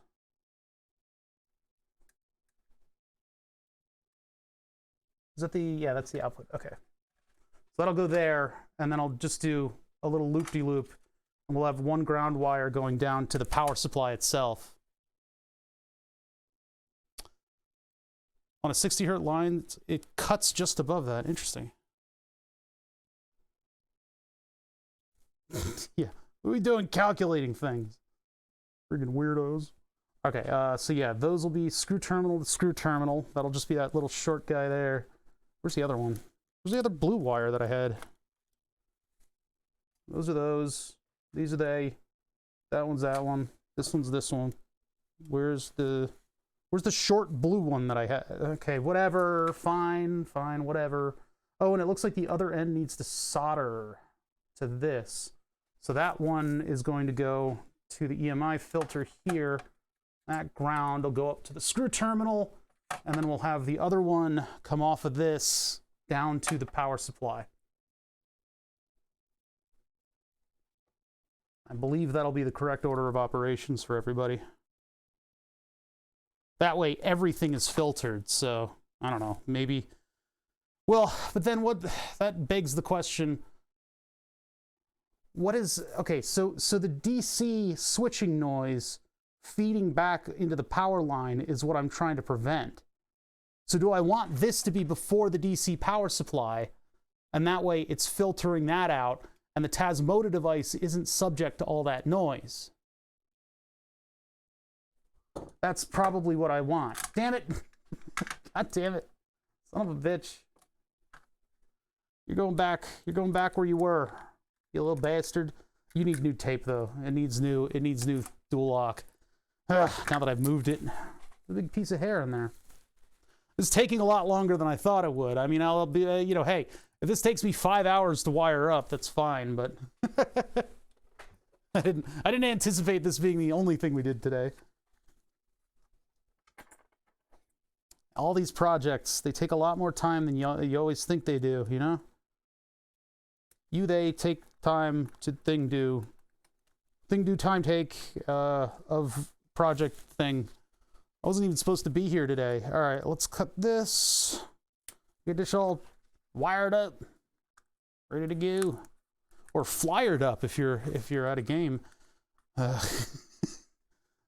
Get flyered up is possibly one of my least favorite expressions.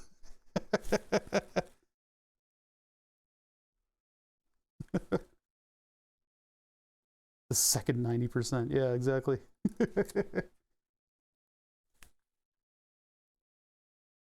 The choke is to prevent the switching noise coming into the line, so before the power supply is fine.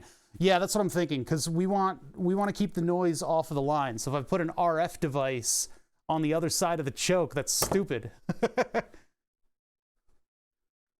So yeah, input, output. All right. So yeah, this will go back here. again. We'll get that all wired up in a minute. Keep this because I'm going to need it. And then solder more wires. Got distracted. I got distracted there for a second. We're back on track, though.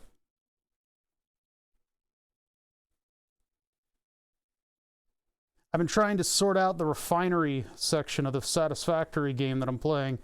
Oh my god, it's complicated. I think they intentionally futzed with the numbers of the inputs and outputs in order to make it some kind of an infernal math problem.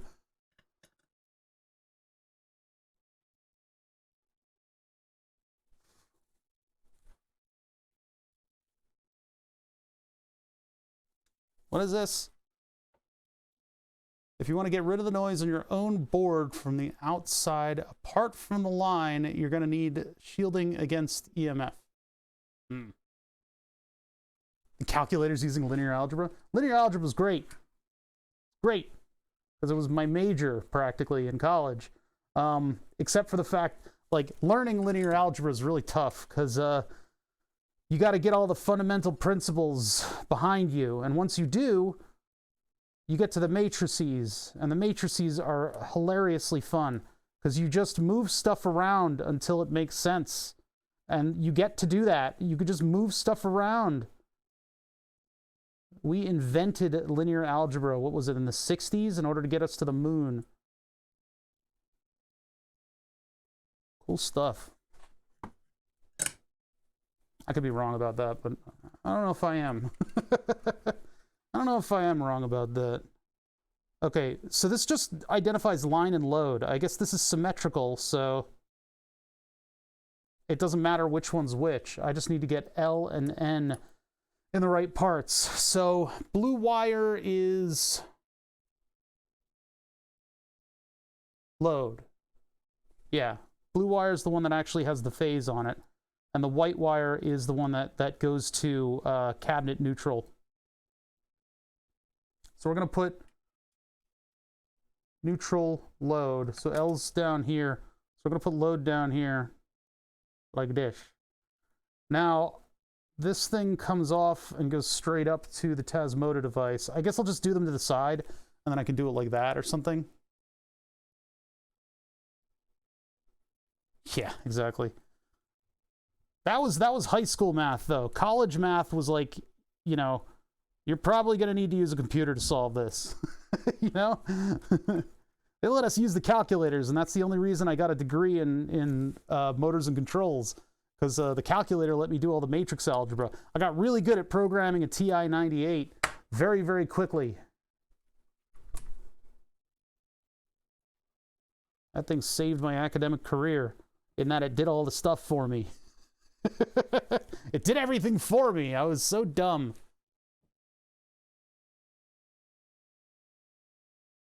Blue wire line. Yeah, we don't use blue and white here. That's not what we use. We use a different color scheme. I just happen to have the power cable for this device originally was a European power cable that I happen to have. And so I kept with that scheme. That scheme. So what I'm doing is I'm putting solder into the cup here in order to heat it up and start it melting the plastic. And that'll just loosen up the plastic enough that I can pluck this out without breaking the terminal. Which is really not the way you should be using terminals, but it's how I'm doing it today. Really, really not the way you should be doing this.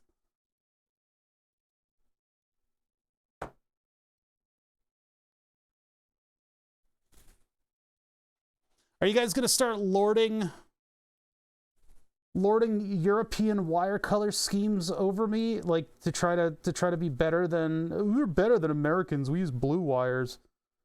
Because man, am I sick of that. Boy, oh boy, am I sick of that. The tendency of the internet to be anti-American for the most mundane shit that they don't know. Like, oh no. No, you're good. It's all good. I just need something to rant about while I work. You get face strapping screens. What? I don't think anybody's speaking about that. How's my day going? I'm doing okay. You know, a little bit of a hangover because it was my birthday yesterday.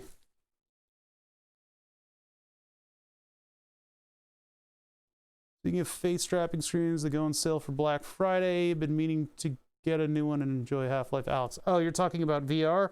No, nobody was talking about VR.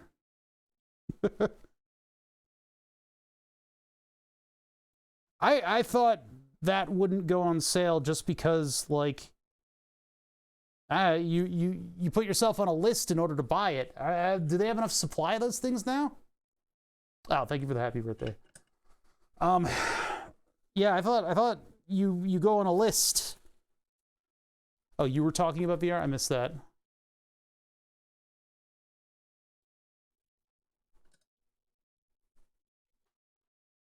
All right, heat that up, get that to be solder, and then I'm just gonna friggin' shove this thing in. Going in dry. There we go. This is a terrible way to do the, this is a terrible way to do terminals, by the way. This is not the right way. The saving grace for this, by the way, would be if I put a piece of shrink wrap over this, because then the shrink wrap encourages the wire to bend with the strands instead of just the strands bending on the end here. But is that nice and cool? Yeah, okay, good. All right, so let's put that one on the terminal.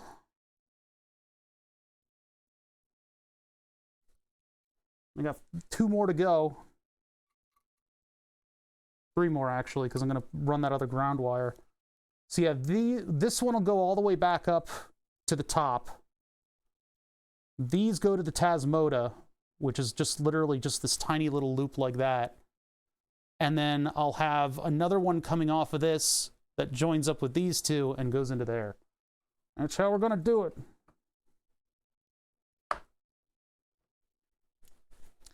Hope you guys are having fun doing this with me. I don't even know if this is going to be effective, but I got to get rid of this noise on the line. Otherwise, the EQ project's going to be that much harder to do. I need to be able to see the results, and I don't want to work in the dark. If this doesn't work, I think what I'll do is wire the 24-volt power supply directly to the lights, because I want them on full brightness 90% of the time anyway.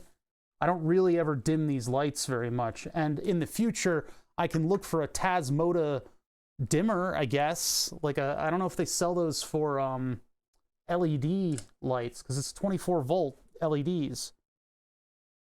Which sucked, because I tried to use these light strips in my refrigerator project, and I didn't have 24 volts to give them there, so I wasn't able to put a fridge light in my fridge.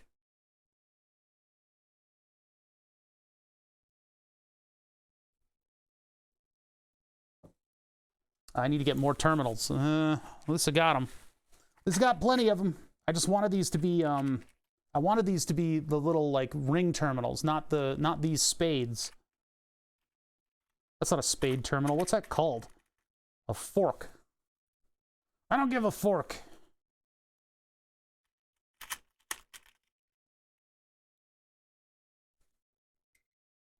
Are these this big? I guess they were. So I need 3 more. 1, 2. And now that I've got a non-invasive way to remove them, remove the plastic of them.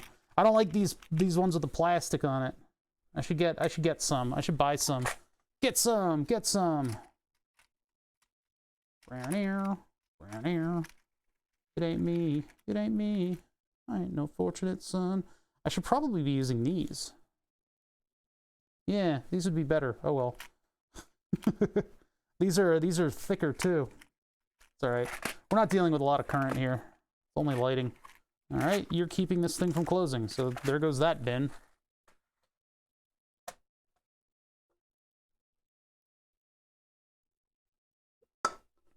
Yeah, this is only, the filter's only for the lights. The lab power supply. I had an NEC cable that had a filter in it, an EMI filter in it, and I used to use it for the oscilloscope, and I didn't think it was too terribly necessary, because all the stuff that we were doing back then was digital. We were doing digital. It was 5 volts. You couldn't see the noise. It was there, but you couldn't really see it very much. But now we're doing some analog audio, and I do need the noise filter, and I don't know what happened to the NEC inline filter. I don't know what I did with it. I don't know what device I put it on. It might be the power supply for my computer right now. So, but what I did is I swapped it out for one of these things that has all the power, and they have all the things next to one another. It's like a monitor cable. It's so much more flexible than the other one, but I don't have it now. So I'm going to have to either find one of the other ones that I have. I think I had 3, and I don't know where they are. I looked through my cable bin the other day, and I couldn't find it. So I don't know what I'm going to do about it, but I'll figure something out eventually. Okay, I want to heat this thing up and get solder in it so that I can remove the plastic so that I can get another wire on the end of it. Dun, dun, dun. It would be this wire here that I've already tinned. All right.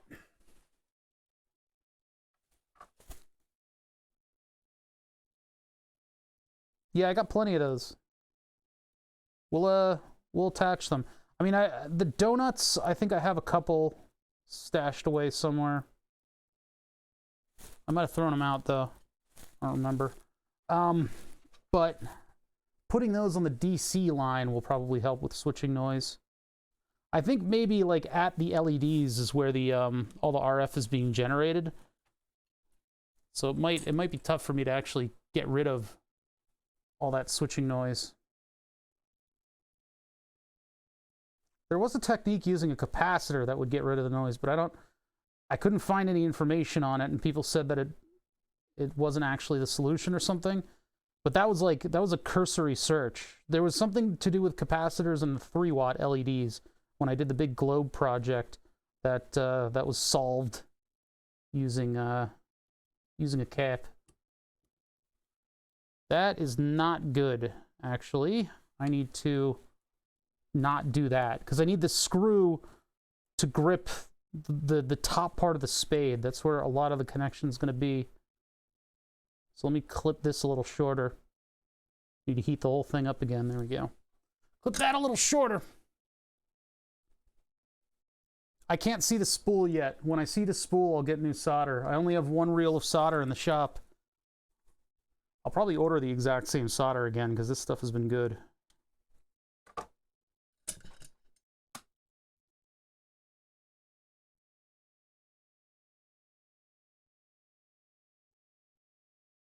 There's still a huge excess of solder on this thing, but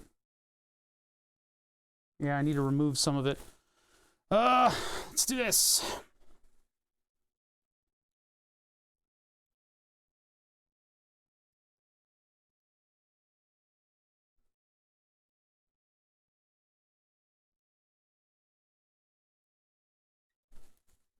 Yeah, good enough. Good enough for a ground lug. Yeah, I think this is 60/40. I don't... Mexico, net weight, lot number, some other stuff. May 25th, 2010. Is it really that old? This is 44. I don't know what 44 means. Rosin core. Made in Mexico. Caution, contains lead. Yeah, thanks. Yeah, I don't know the specifics on it, but this is 44. That's all it's identified as. Could be the gauge, it could be anything.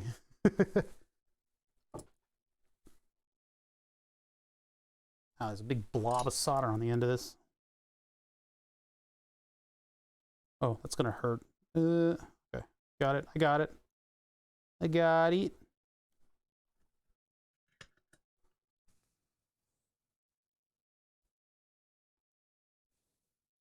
Cooling it off by blowing on it. All right, let's get this over to here. This will go on this side of the thing. I'm putting all this work into this thing just to have it not do anything. Just have it not do anything. It's great.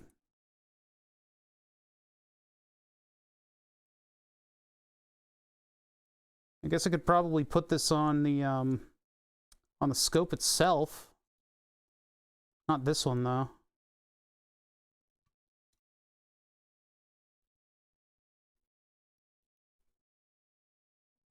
right, tighten that up.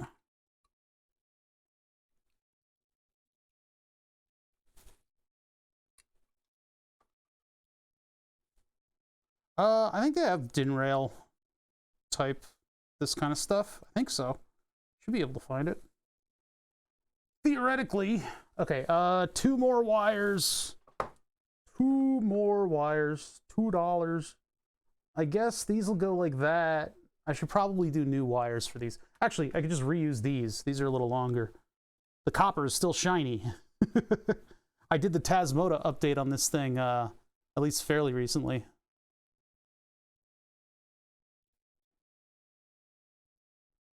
Yeah, they probably sell a DIN version, but I mean, this thing was $15, so this wasn't cheap.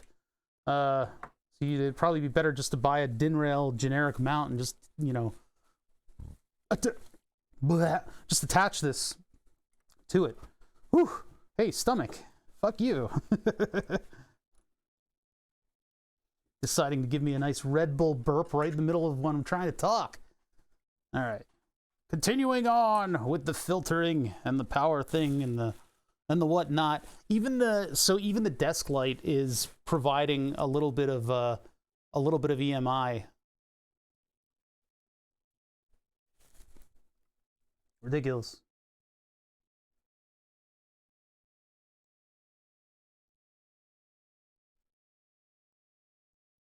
What the holy hell is going on here? There we go. Like all the solder was bunching up on the iron. I guess because the rest of this thing hadn't gotten to temperature yet.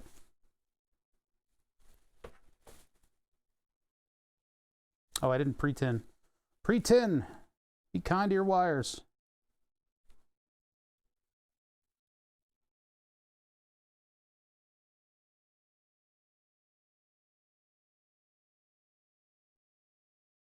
Solder, solder, solder.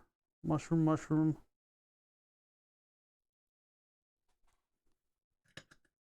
DIN rail is named after Dinsdale Piranha, yeah. What is device interconnect network? I don't know. What does DIN stand for? What's the actual origin of it?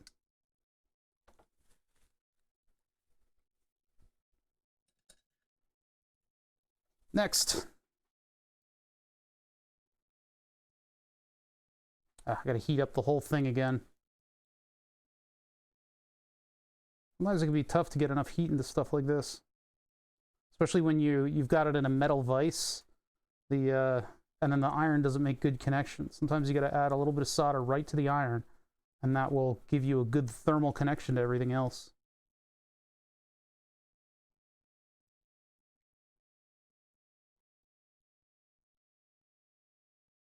Thermal terminal. Yep. One more, and then we can assemble this bish.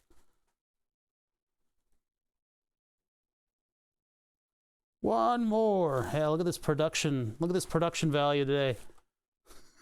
It's terrible. Deschutes Institute for Normung. Huh. Some kind of a hedonistic European thing, huh? Disgusting.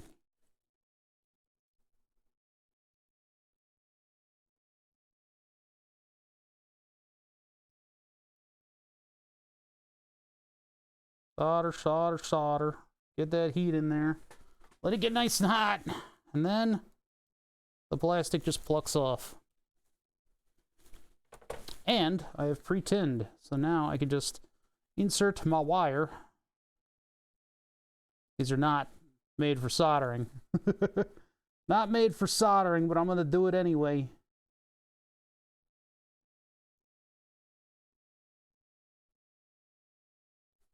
There he is.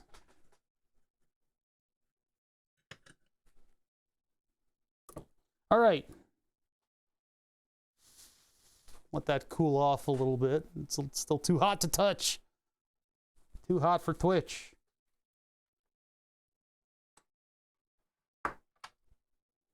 And then load to load, neutral to neutral. Of course, the wires are going to be vastly different lengths now.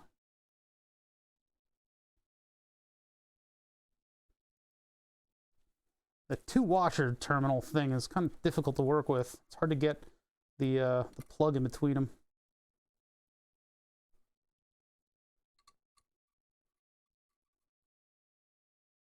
Generally, these would be used on like fluorescent lighting and stuff like that, but here we are, putting it on my LEDs as a last-ditch effort, and if this doesn't get rid of the noise, I'll just have to bypass the dimmer.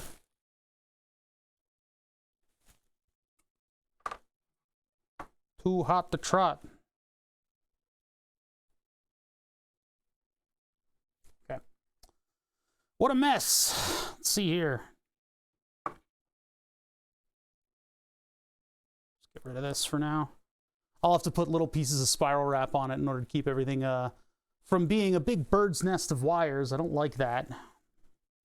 And then let us get some dual lock. I love this stuff. This stuff is great. It's like Velcro, but it doesn't have like a fabric component to it, which means it's much more manageable, and it doesn't get gross, and it doesn't lose its grip. I don't know. Does it lose its grip over time? I would guess that dual lock does, but it's just plastic. Scissors, they're there. This thing is a little heavier. I'll give it a little bit more.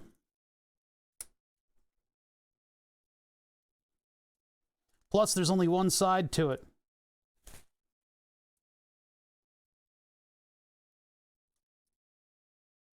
Lights themselves might have a switching on power supply, especially if they're dimmable. No. No, not at all. They're just LEDs, man. They're just LEDs on an LED controller. They're not dimmable as in the sense like, it's not like a 120 volt lamp. Right? When they talk about LEDs being dimmable, like an LED itself, you can dim. You just give it a PWM signal. Every LED can do that.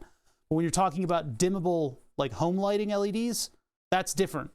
That's different because then you have some other traditional style of dimmer that's sending a different thing to your lights. So you're sending like a rheostat or something like that.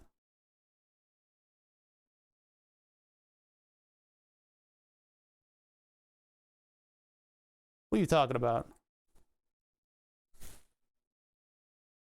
Yeah, I'm not doing heat shrink on the terminals. I don't care. I don't care for this.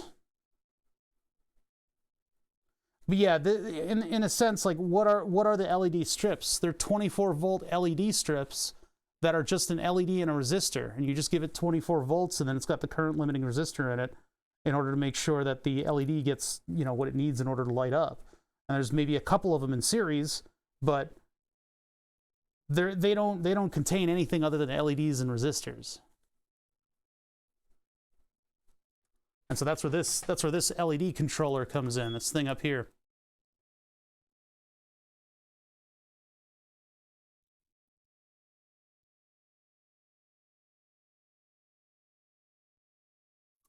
All right, so I'm gonna use dual lock to hold this thing on here. Hopefully it doesn't fall off.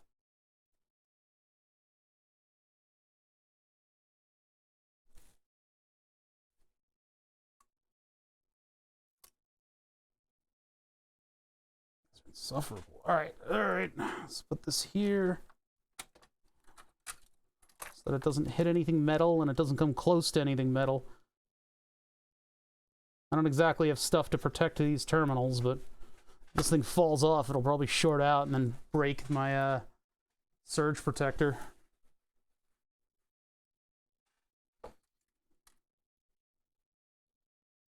If I went around like that, that would probably be a little better. Or I could just, you know, I got plenty of room inside of this cabinet, so I could just go up.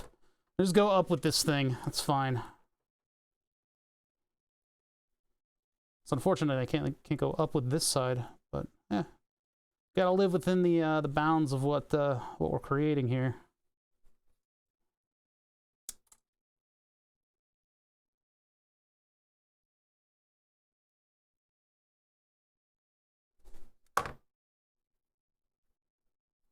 All right, give it a little twist. I'm not putting ferrules on these.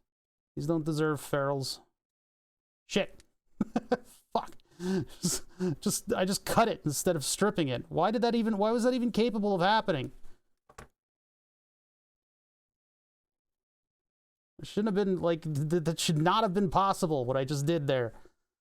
Whatever. Alright, neutral. Load is at least a shorter wire length, distance for it to go, so.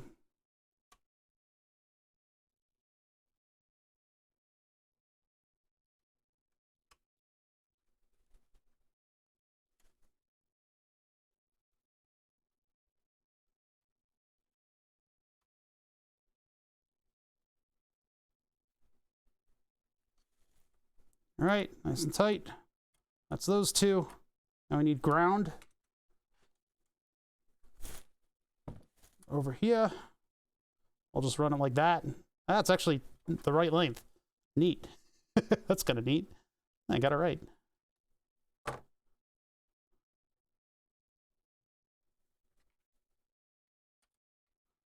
All right.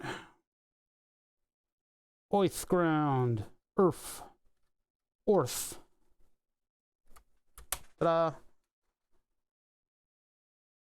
That's one end of this thing. I really don't like how those bend, but I can't help it. And I guess it'll be okay. Just as long as I keep these terminals nice and tight. It just sucks that there's no strain relief on the jacket of the wire. And if I crimped ferrules on the ends of these, I guess that would alleviate that a little bit, but I mean, yeah, that's the only thing we can do, right? Wrap everything in foil, metal foil.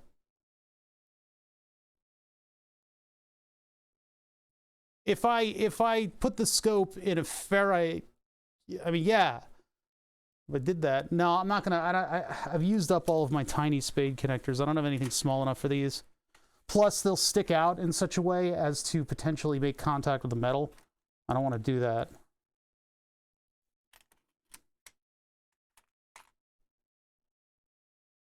Yeah, these would work, but I'm not going to use them.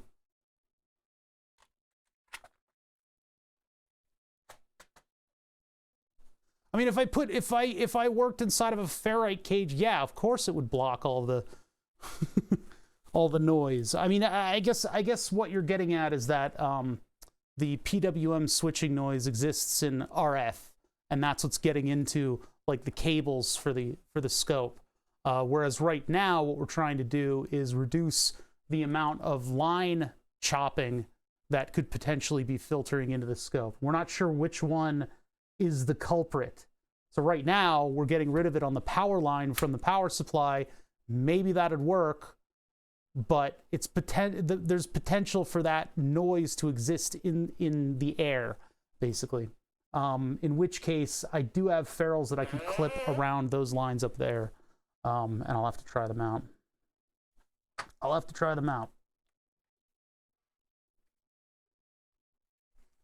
I do have, I mean, I think I still have a ring ferrule sitting somewhere around here. I might have gotten rid of it. I mean, there's this one, but I think this one's a little big for the purpose. But I could wrap all of the DC lines around this one.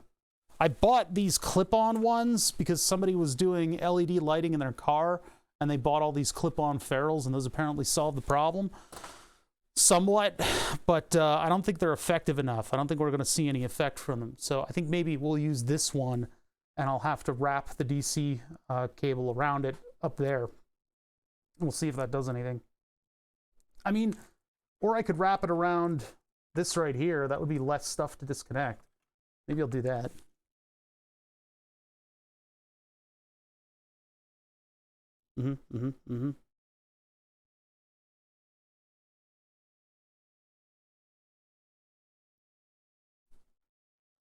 I won't have to fix this later.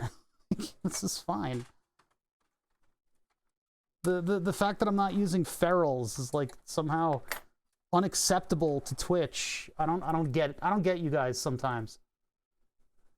You guys get annoyed at me for doing stuff too anally retentively, and then you get annoyed for me doing stuff quickly. I don't fucking get you guys at all. I'm just gonna continue to do things my way, and that's what this show is about. So all your commentary, In one ear, out the other. This is the last time I get triggered by it today. I don't. Okay, hold on. Get this over here.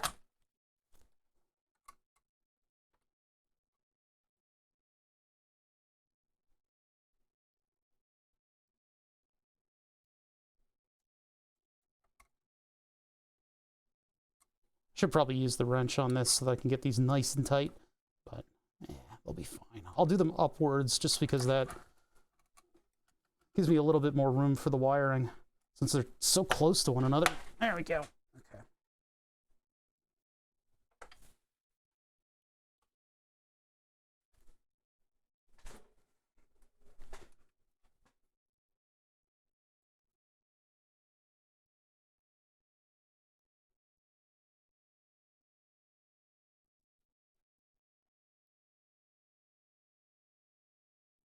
Do it like that. It's not going to be pretty, but it'll get it done. I mean, I could loop it around like that. No. No, no, no. No, no, no.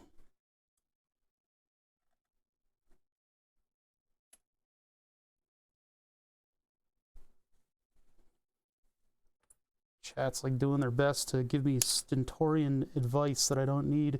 All right. That. That. Number one, number two, and then I need a screwdriver, and actually a Phillips head probably would be better for this, which is somewhere in the pile. Oh no, no wait, no, that's not right. Somewhere in the pile.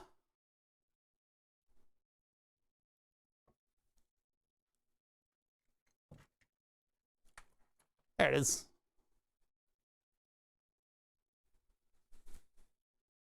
All right. Oh no, this is too big. That's right. I remember this now from working with these Tasmodolites.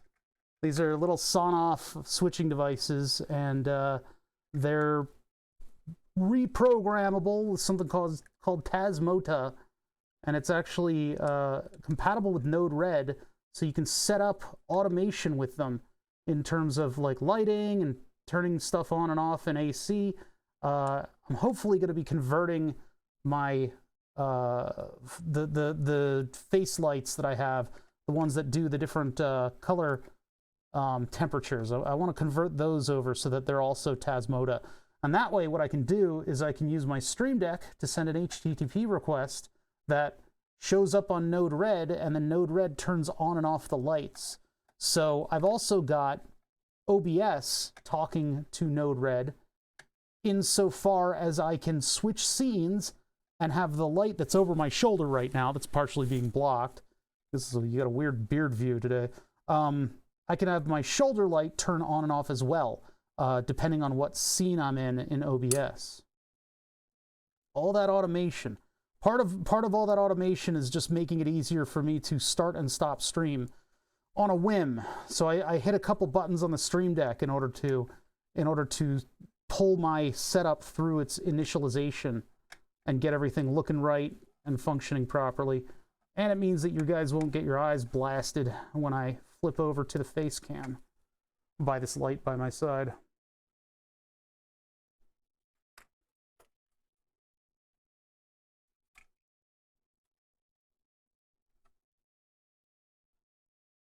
I mean, I guess I could run that over the other side and then it won't get crushed by the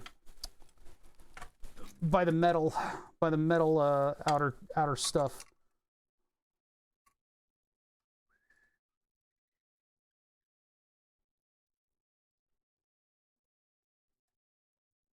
Shit. The other one fell out. No.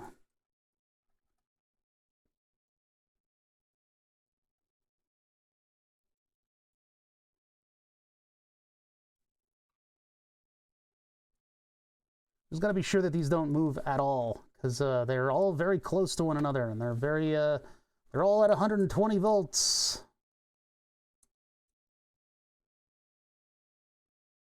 Why is that so flexible? Seems like it's on its way to breaking. I think this one I need to redo. It's way too flexible. Oh, dear God. Oh, wait, no, you know what? No, there's plenty in there. No, it's got all the wire. Never mind. Never mind. Just seems too flexible.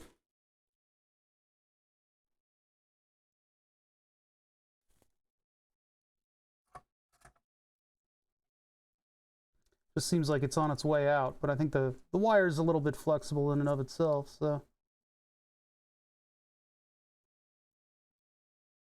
Okay, what's going on here? Come on now. So my birthday present gets here today. Can you guys guess what I got as my birthday present? My birthday? This ground lug is way too close. I really hate how close this ground lug is.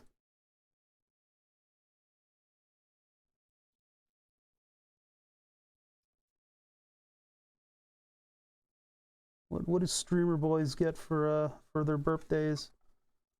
What is happening with this fucking terminal? Go in there. There we go. They just weren't, there wasn't enough space for both of them. All right. Okay, you guys just stay there, please. Stupid little spade terminals. Brewing consumables, I wish. More beer. No, I got that incidentally. That wasn't necessarily part of my thing. I got a horse. No, I didn't get a horse. I think part of what my folks are getting me for my birthday might include an animal, but I'm not sure. I didn't want to tell you guys that. But that's not a birthday present. I bought, and you guys will never be able to guess because it's so off. I mean, it is kind of like in the spirit of things around here, but I got myself a microphone. I got a nice Audio-Technica microphone, a 2040, so that when I do game streams now, I don't have to have the lavalier mic connected, and I'll give the Rodecaster a nice shot of it, you know? Yeah, well, okay, so we don't know what's going on with the puppy yet. We don't know if we're going to get a puppy or not. It's possible that we go to a specific breeder, or we, some neighbors' dogs, they're thinking of breeding, because one of them's a total fluffo, and he's super cute. So they might breed him with another neighbor's dog. We're not sure yet, so I don't want to tell you guys necessarily, but I might get a nice puppy. Lancaster, I feel like I've heard of that place actually, but yeah, there's a specific breeder that we're looking at. I know the neighbor's puppy that we're talking about. His name is Quillen, and he is a fluff. He's an absolute super cute puppy. He's a little bit, I mean, no, you know what? He's not that rambunctious. He's actually a very well-behaved corgi.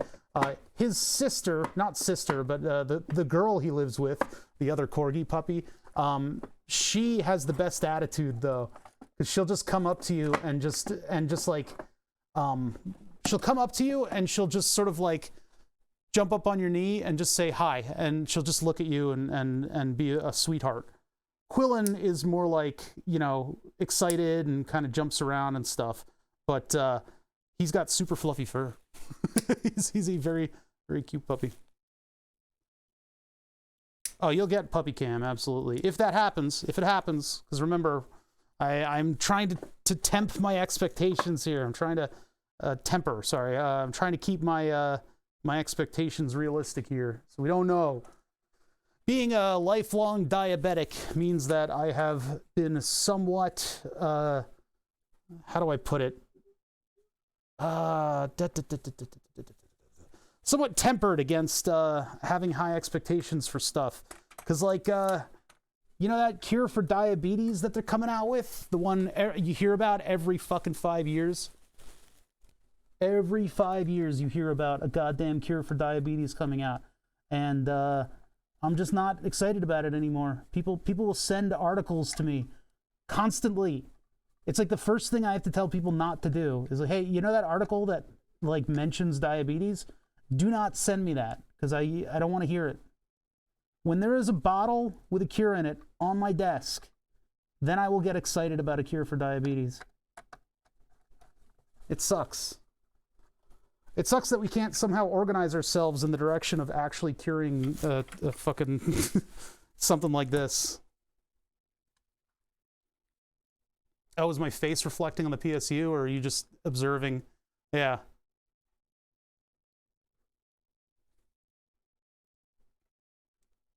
A little longer. A little longer. All right, so we're doing two things, actually, by adding this EMI filter. We're also burping. We are also giving the power supply a better ground. I don't know if that's really going to solve anything, but we'll have to see. $35 cap on insulin where?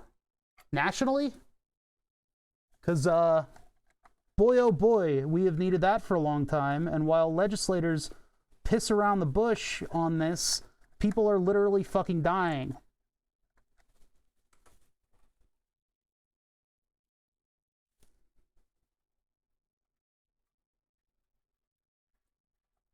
But yeah, most of these research things where you're talking about like a cure for diabetes, they're just trying to get more funding. And what they're going to end up doing is researching like, oh, this protein specifically does this in this specific way.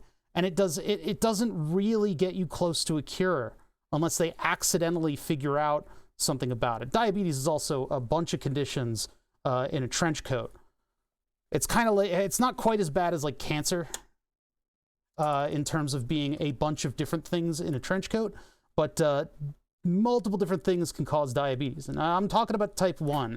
Type 2 diabetes is another animal, and that's another whole set of conditions in a trench coat. That one's actually, the type 2 diabetes is more so like that, by the way. Why did I use yellow wire over here? Oh, probably because 24 volts. I probably should have found, I don't have any like specifically ground colored wire, so I'm using yellow. Sorry, yeah, fix the camera. I periodically check in on the cameras because, listen, you guys, this is my bread and butter. This is where I make any of my spending money. So I make sure to give you guys good visuals as much as I can.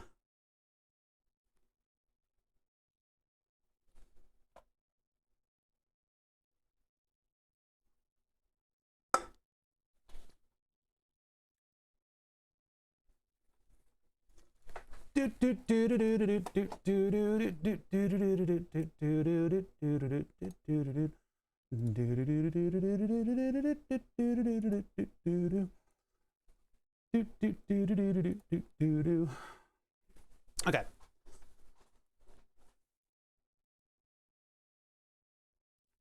Alrighty, so what do we still need to hook up? It's basically just this thing. And the best way to hold this thing is basically just to hot glue it. Basically just to hot glue it.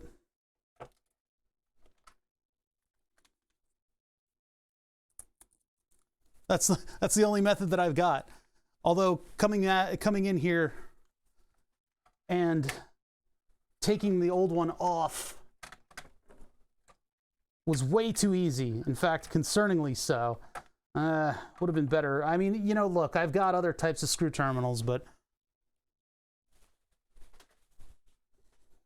yeah, because my chat moves at such a breakneck speed, right? Sheesh. It wasn't a good joke. It was really bad. Like, terrible. Fucking just ban you because it's a bad joke. Just to tell you to be funnier next time. All right. I don't know, like, oh, there you go, 30 seconds. That's good enough for being unfunny. All right, unoriginal, unfunny, low-hanging fruit. We gotta wait for hot glue to heat up. We're waiting for the heat. Waiting for the heat. This is a $1, literally a $1. If you want to see what having like a global supply chain benefits, go to a craft store and look for the $1 glue gun. Can you believe $1 American US dollar can get you an entire functional glue gun, including power cable, a feed mechanism, plastic parts, a heater, some metal, screws, all of these things. It's incredible. $1. I did look on Amazon. I was going to try to find like a fancier hot glue gun, but it's still pretty amazing that you can buy a bag of 50 glue sticks for $1 and then a glue gun for another $1. It's insane. It's like I cannot fathom that. As somebody who sources parts, not on a large scale, but as somebody who sources parts, yeah.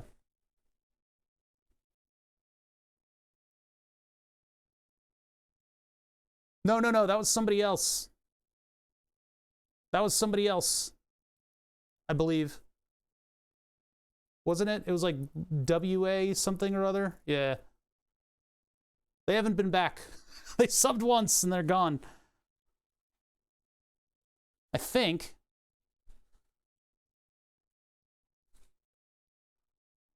Yeah, we were able to place. I think we were able to place. Way. I don't know. I have to look it up. Maybe you're right. I'll have to look it up. I'm re-spooling. I'm so bored right now waiting for hot glue. I'm re-spooling my wire. Waiting for hot glue. How do craft channels do this without descending into madness? Straight into the fires of madness. Okay. Oh God, what happened to you, Blue? Oh my God. Oh, it's coming unspooled. I must fix it. I must fix it. I need a pin tool to get under the rubber band over here. By the time I'm done with this, hopefully our hot glue will beat the temperature, and then I can put a big old blob of it on there and then smush the terminals into it. Just smoosh it. Smoosh it. That way we'll have a ground. We'll have earth ground running there. What we're working on right now is this is the back panel of my LED lights for my desk.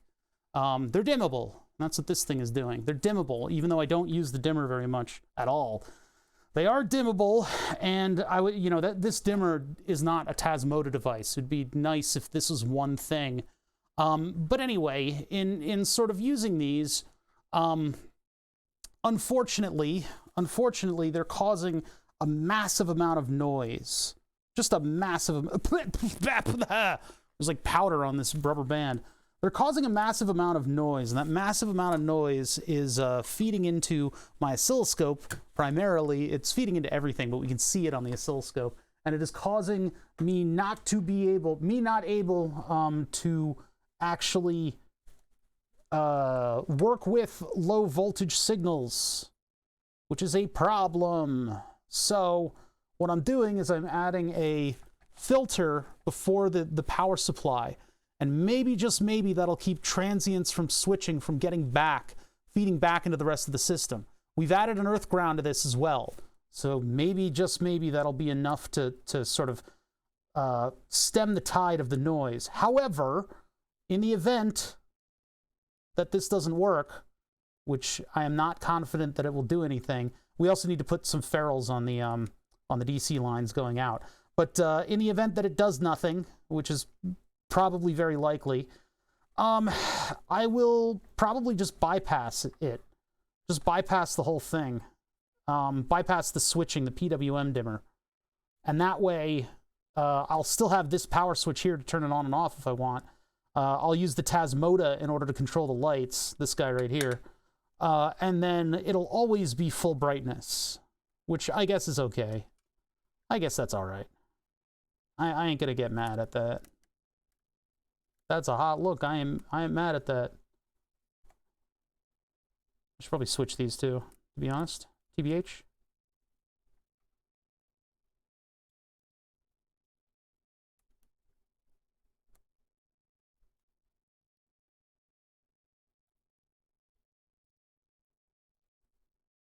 Bum, bum, bum, bum, bum, bum, bum, bum, bum. Okay.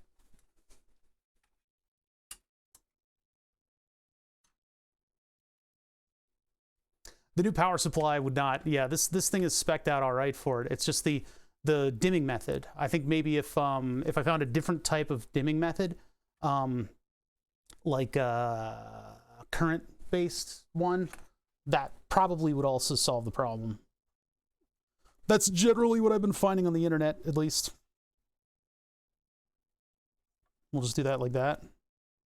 That's good enough. All right, hot snot. Poop it up. Distinct lack of farting noises while I'm doing this, huh? Plop.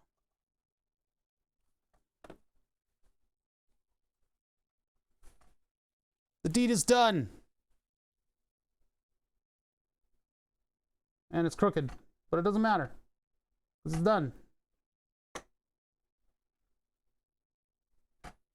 I'll just let that cool off for a little bit. The more the god, the better the job. That's right. You just put a little alcohol in that if you want to release it. Although, I could probably just break it off right now, but that'll just hold it in place. The power supply does make a little bit of heat, but it's not really that much of a concern.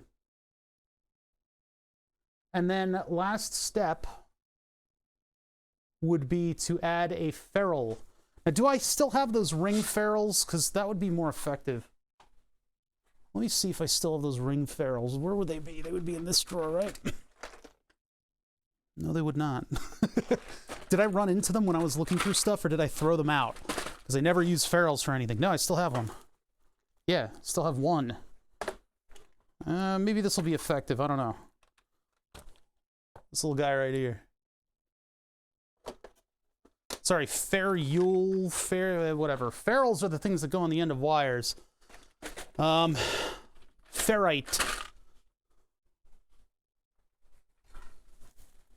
Choke.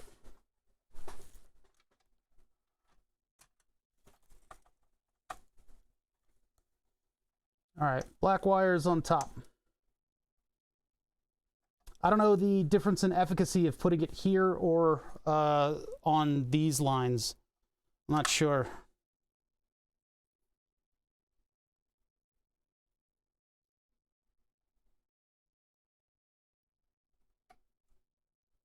Oops, I'm pulling that too hard. I want to break something.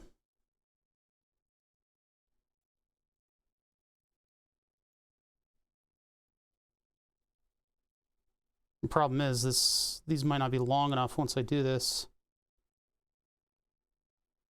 Maybe I should do new wires. Ah, damn it. I'll do new wires. Black is on the left. Yellow is in the middle. Ah, man, I didn't mute for that. Sorry for everybody that I just woke up. Generally, I mute myself when I'm sneezing. Whew.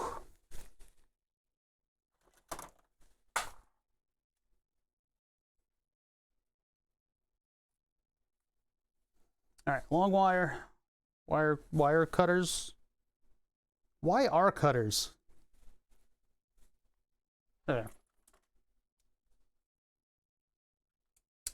I actually do have black wire. Let me go get that. It'll take 2 seconds. Oh, man. Yeah, the tomato sneezing months. Oh, my God. I didn't have time on that one.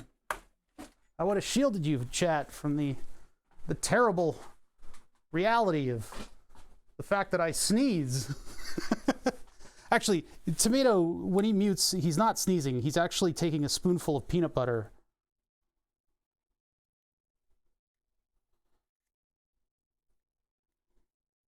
I hate that. That's a little broadcasting secret right there.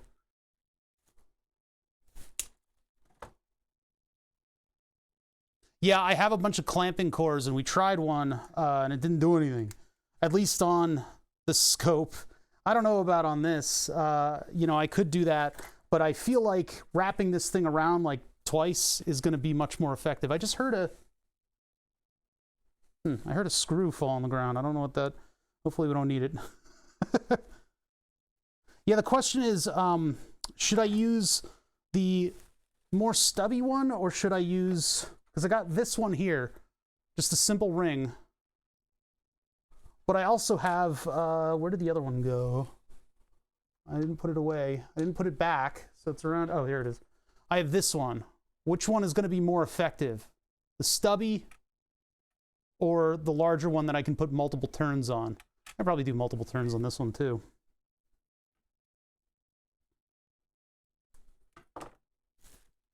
I feel like this one's going to be more effective because I'll do lots of turns on it.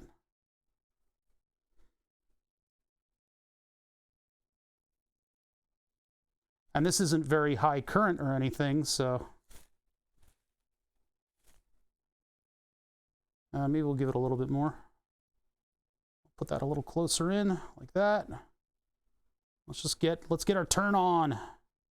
Let's turn on each other, chat. I mean, get our turn on. Thank you guys for joining me during this stupid little excursion into trying to defeat switching noise from my friggin' setup. It's stupid. Get turned. That's right. I don't know how incredibly effective this is on DC, though, you know? But hey, the more turns I can get, the better.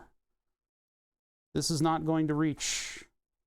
I need longer wires. Son of a bitch.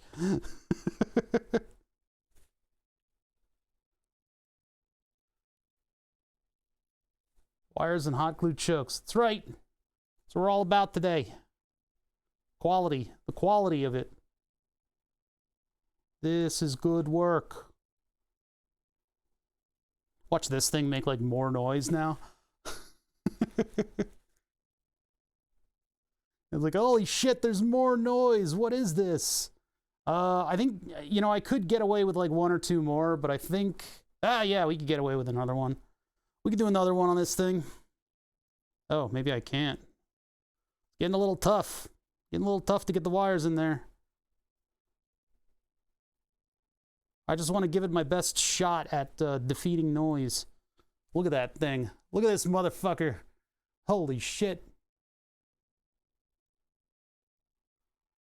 Oh, brother.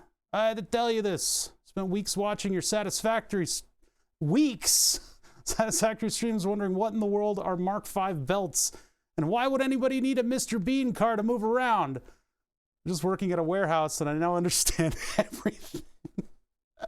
That's great, man. Dude, that little cart is awesome. I've been playing that. I've been still playing Satisfactory streams. Or sorry, I've still been playing Satisfactory on my own. But yeah, that little cart, I'm just so glad I got an opportunity to actually use it to get from one end of my giant belt bar to the other. I'm close to actually hooking that up to everything else. No, I didn't make a skate park yet. I think I'll do a vehicle building in between manufacturing and refinery when I get there. Right now, I'm just trying to replace all the old spaghetti stuff and maybe improve some of the lines just a little bit to get slightly more material. You know, just a little tiny bit more material out of everything. So what I'm gonna do is what I've been working towards is getting the refinery building all up and ready to go. And I actually I did the classic thing. Ta-da! I have planned out all of the ins and outs and what's going to need to keep running in order to keep things functioning. I might make a bunch of fuel generators with the whole thing, but yeah, this is my napkin calculation of all the different blocks that of stuff that I have running on the in the refinery, basically on the refinery building. But I've got, and I didn't mean to talk about this today, but you guys mentioned it. I actually want to do in another playthrough, not this playthrough, but in another playthrough, what I'd like to do is a method that I've been thinking about where instead of, I basically have my split building with like a 4-panel floor and rows of 4-panel floors with gaps in between them, larger gaps. Is Satisfactory better than Factorio? It's different. It's different enough that both games are allowed to exist at the same time without any conflicts, in my opinion. Wait, we have to go all the way around there. Is that gonna... I might be able to make this work. Hold on. If I could have... Yeah, I guess you can have vehicles running around the skate park automated. But, like, getting rid of nuclear waste is a problem. I might turn everything over to fuel. But yeah, so in Satisfactory, my big idea for how I would run things is to do, what was I trying to say? Each row would be a different material, and there'd be a larger space in between things so that I could route it around. And then if I need more of said material, build upwards. So I'd have a very long building that would have sort of a broken up shape that's going up and down instead of just a big shoebox, right? And so instead of a big shoebox, I would have this sort of multi-level building that's very, very long.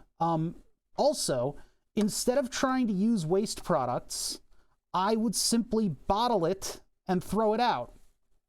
So one of the methods that a friend of mine mentioned was just to bottle the wastewater and have it go into the grinder, which I think is amazing and totally anti-environment, which is hilarious. I'm gonna cough 1 sec. Oh man. Yeah, instead of multi-level moves, I'm doing multi-level manufacturing.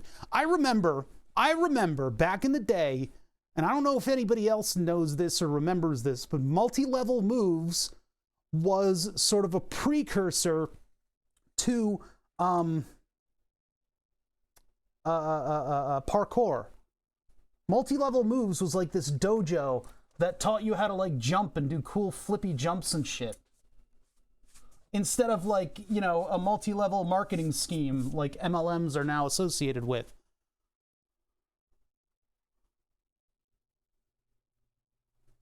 That was a long time ago, but I remember. I can't get to these terminals. These are like tough to get to. It was like, I want my multi-level moves. And it was just like people jumping on like dumpsters and shit. Some guy in a gi was like, multi-level moves. And he'd like do a flip. And I was like, yeah, that was cool. He did a flip. But now MLM is a marketing thing, right?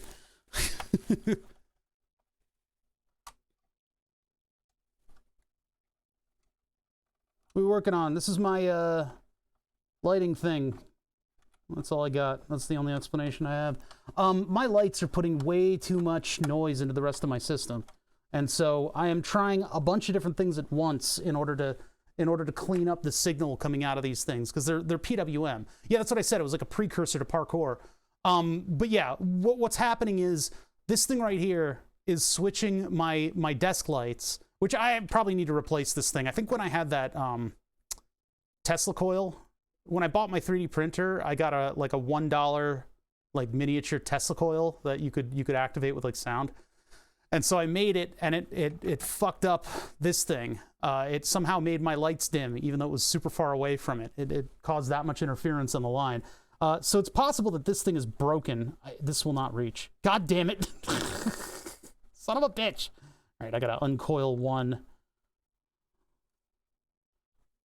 Fine. Whatever. See if I care.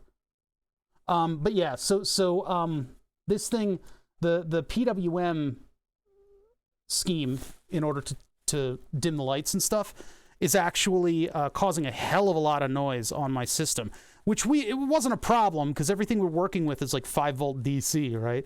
It's like higher voltage levels that aren't really affected by this noise. But once we started working on microphones and stuff, we're now in millivolt level signals.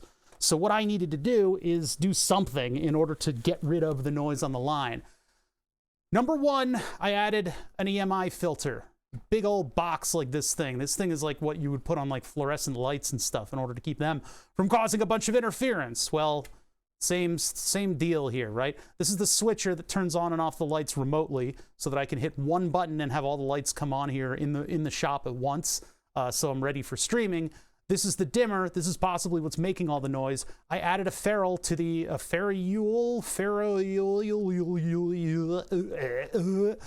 anyway, I added a ferrule. I don't know how to say it, man. One of those things that you wrap the wires around and then it hopefully defeats some of the noise to the line. Yeah, feral cat. That's what it is. It's a cat, though. We also added a ground wire, which now goes down to the EMI filter as well as the power supply. So I've done everything in my power and then some in order to delete the noise coming out of this thing. Ferrite. Ferrite's the material though, right? Oh God, that's still kind of hot. Not really. There's a kid in high school. Actually, it wasn't high school. We weren't in high school yet. It was like lower school, grade school. There we go. This kid in grade school who had the brilliant idea of hot gluing cellophane to all of his fingers, and he was like sitting there laughing because it hurt so bad. What the fuck? Kids, man, kids are, oof, boy, oh boy. They're just, sometimes they're the smartest. I went to private school too. These are supposed to be the smarter kids. I guess the richer kids. Sometimes you get the rich kids, sometimes you get the smart kids. I was a smart kid, I guess. I was a weird kid. I was smart in weird ways that didn't academically really come to fruition. All right, do that. Get that away. Who are these people? What are these? Is that Joe Fudge? Who the fuck is this? No, it's Vinalis, who's actually streaming right now. Oh, that's Bruce Green. All right. Listen. The amount of bearded white guys on Twitch is absolutely phenomenal. It's insane. I can't tell them apart. But bother, you are one. Yeah, that's the joke. That's the joke. I calls them as I see them. Okay, let's get back to what we were doing.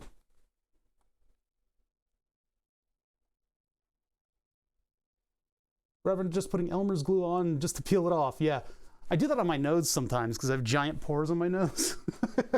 It actually doesn't do anything functional, but I do it for fun. You can see all the blackheads on your face. All right, good enough for me to poop on. Let's get a cable. Now, I don't want to use this friggin' giant 14 amp cable. I will if I have to, but it's not very flexible. I would like to use this one, but it's not long enough. This one's not going to make it from the lights to the plug. Let's see what else I've got here. What mix for the ferrite? Jesus Christ, do I not know that? Mix for the ferrite. It's literally just whatever I was able to find. I put it into this calculator, and I figured out that the base filtration coefficient of... God damn it, shut up. No, I just plugged it in, man. I just plugged it in.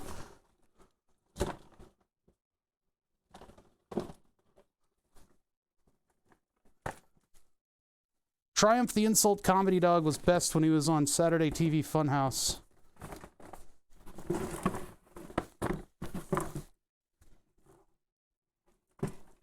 Well, this one already has terminals on it. I didn't want to use this one in there because it's too many terminals.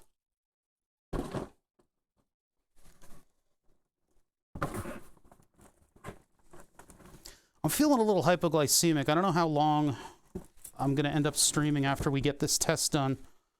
Just because I may need to just cut out to... I haven't had lunch yet. At all. We're doing pretty good on time, though. Maybe a shorter stream today. This one is also like 1,000 amps. What is wrong with me? I think all the power cables that I've stored away are like smaller.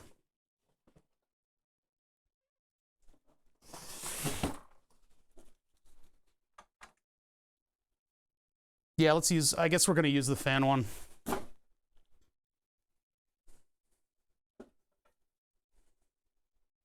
Was it just called TV Funhouse? I thought it was Saturday TV Funhouse.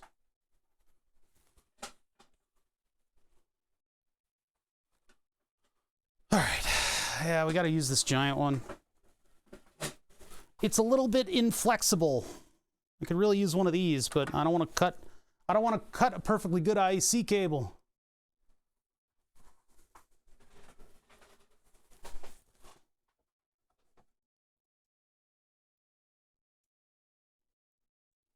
Oh, Saturday TV Funhouse. TV Funhouse. All right, what am I doing? I guess I'll give it a little bit, like maybe this much. So I'm not cutting through the whole thing. I'm just kind of nibbling at the jacket until I can kind of separate it. Oh, God, these things are tough. But I don't want to, the last thing that I want to do is cut into, last thing I want to do is cut into the jacket. That only came up once in one specific thing, but it was so weird. So I have a plug sitting around somewhere. I may have finally thrown it out. I think I did. I have a plug that it was an IEC cable, so completely contained and sealed. But the neutral and the load line were flipped, which in a system that is somewhat isolated may not matter much, although it does kind of matter in a lot of different systems, so maybe that's not a safe thing to say. But with the two flipped, I had a problem with my 3D printer screen randomly coming on, and what would happen is through the filter what is happening with this thing? Through the filter capacitors on the power supply for the 3D printer, there we go. The noise, or sorry, the reverse wiring scheme would eventually, like, I guess current would bleed through the capacitors enough that it was able to power up the screen. Because on that 3D printer, if you move some of the motors, they will induce a current enough to have the screen turn on sometimes. It's that sensitive. So what would happen on my 3D printer is every now and again, when it was off, and the power switch was like here on the load line, so I was able to turn it off completely. So I turned it off, but then the load line, or rather the neutral line, had load on it. And so stuff would bleed into the power supply, and periodically the screen would just turn on. It was like phantom screen syndrome. Really, really bad. And I was like, why is this happening? And I tried a bunch of different stuff to get the screen to stop powering up and a bunch of different tests and stuff. It turns out we narrowed it down to the cable, the sealed IEC cable, this thing. At the plug end over there was actually wired backwards. Yeah, I called those guys from Phasmophobia, but they were too busy dicking around in VR to do anything about it. No, but yeah, it was like power line ghosts. I got ghosts. But yeah, it was apparently the actual plug itself, which is kind of really dangerous, to be honest. Because like inside the device and coming from the wall, that line is, you know what I mean. You know why it's like, sometimes you'll take neutral from either ground or the, it's real bad. It's real bad. It was a real bad situation. This is not going to be held by this thing. This thing will come off like immediately. Well, maybe we can make it work. What I can't make work is this bend. This stuff sucks. It's way inflexible, this stuff. And I got to work at it at full arm's reach because I can't get it closer. But why is that still visible on... God damn it, fucking Chatterino. I have it so that it shouldn't be displaying stuff. It's literally just like, hey, this is the comment that was deleted. It's like, dude, what the fuck? Hold on. Trinova Labs, hey, thank you for the 7 months. All right, go to my settings. Show input when it's empty. Show message length while typing. Sending duplicates. Let's see. Emotes, enable, animate, that's fine. Streamer mode. User card. Mute mention. Hide link thumbnails. Yes, definitely do that. Hide viewer count? No. Suppress live notification. Well, actually, hide user card avatar is good. Link previews, don't enable that. Browser integration. Where the hell is this setting?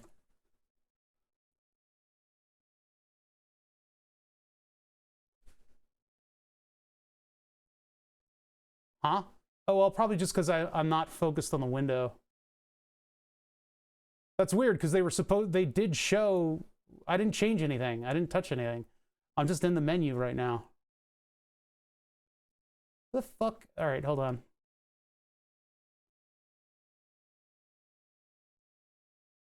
Scroll spiel. Okay, what the fuck?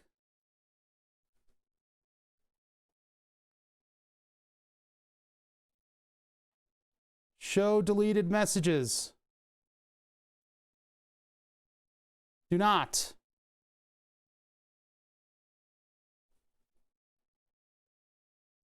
What the hell, Chatterino? This is literally what I don't want to have displayed here.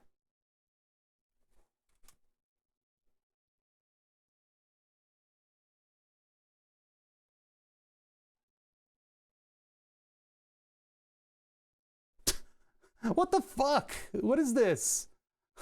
It's not doing what I set it to do. It's literally, Fatanon has deleted the message and it just shows up. Why would anyone even want that? Well, I want it to make sure that my moderators don't go on a power trip, but also I don't want it in Chatterino because I don't want it to display on screen, which is, you know, I can't use Chatterino if I can't get the setting to work. Oh my God, he said power. He said power. It's all over.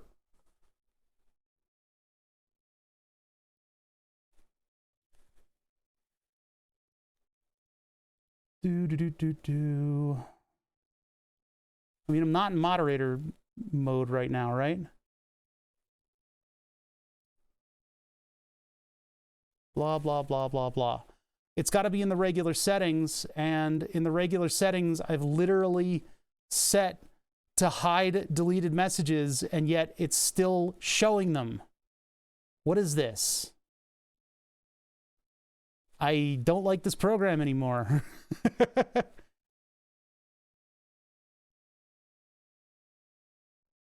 Blah, blah, blah, blah, blah, blah, blah.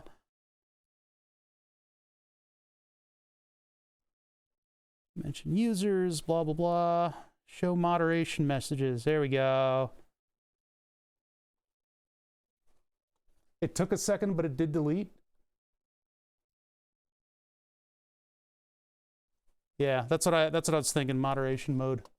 I think that probably did it. We don't need to see the moderation messages, although it is fun to be able to see whether or not the mods did something, but I can see that Cannibal Jesus is just sacrificed for the greater good. But the message is still there.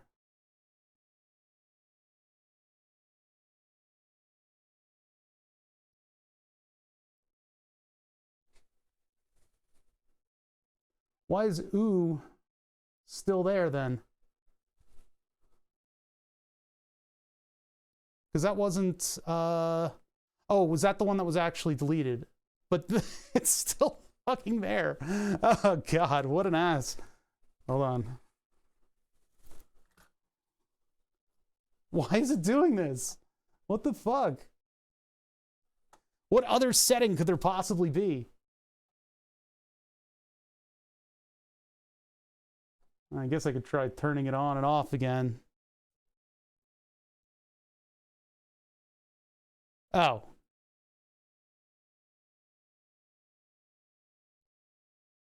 Right.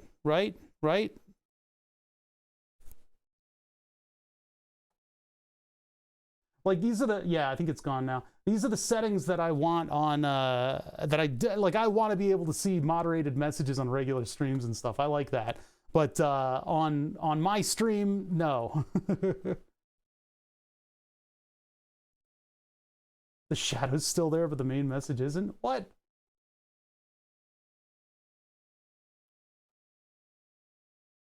Coderushed, raiding with a party of 12. Hey, we were just messing with Chatterino. I had a little trouble here with moderation deleted messages still showing up in the Chatterino. And it's like, the point of deleting the message is that I don't want them to be, you know, on my brand. My brand!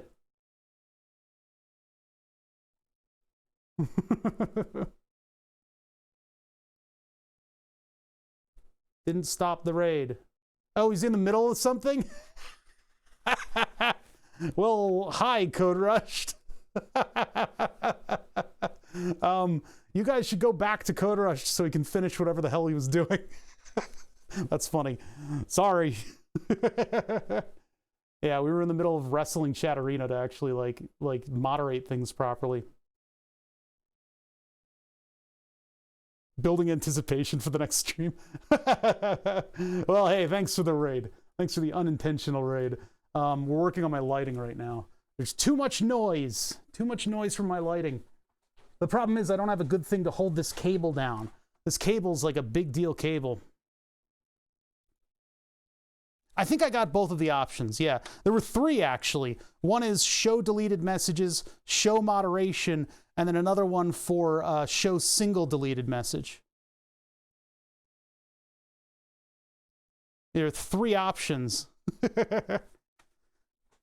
I'll tell you who wants to test Fatanon.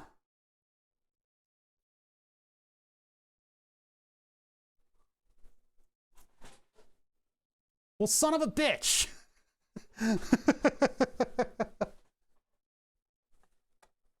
Son of a bitch. All right. We're one under advanced. This will be the 4th setting. Where are we looking at advanced here? Oh, did they? Oh, yeah, then they disappeared. Okay. So it just takes a second? I would like it to go away immediately. Because that allows it to stick around, and if it's... Yeah, well, I don't understand.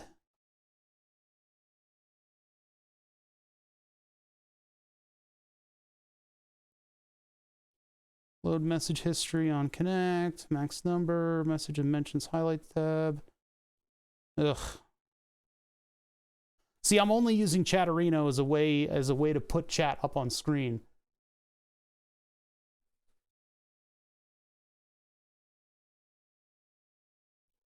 So colorize users without color set, mention users, comma, show joined, automatically close, lowercase domains, bold colored, blah, blah, blah, blah, blah, blah. Little badges. No, it's the whole message. The emote doesn't stick around.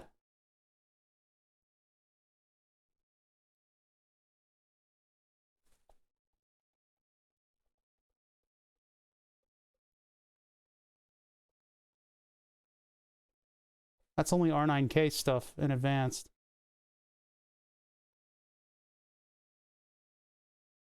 Blah, blah, blah, blah, blah. Streamer mode. Yeah, I don't know if I can do anything about this.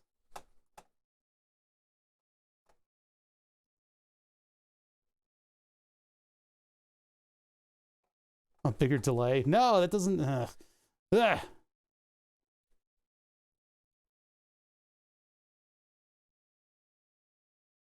Yeah, I don't know if there's anything else I can do about that. It just sucks that it knows that it's deleted, and then it like shades it out, and then I'm looking at the settings right now. Sorry, you guys can't see me browsing around all the settings right now.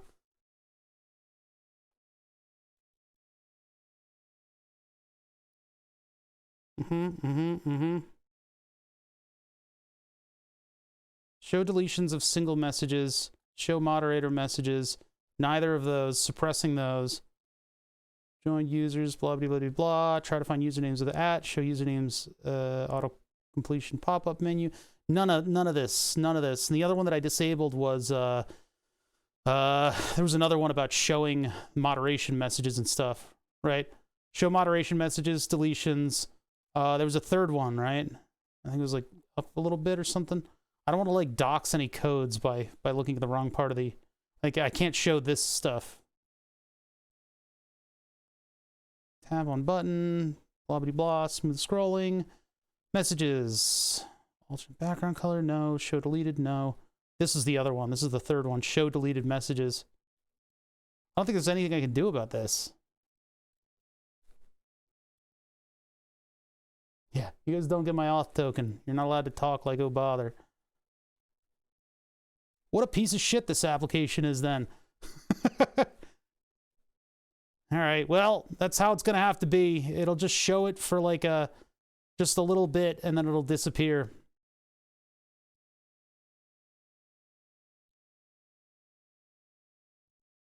Yeah, there's nothing I can do.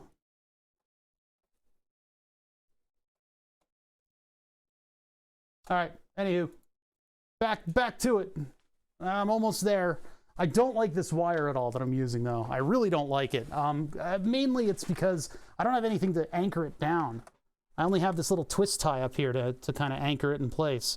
So I'll use it, but I won't like it. I need a different twist tie, too. Actually, this thing is notoriously difficult to feed twist ties through. Need a longer twist tie. Longer, stronger. Use a white one. The only one I got.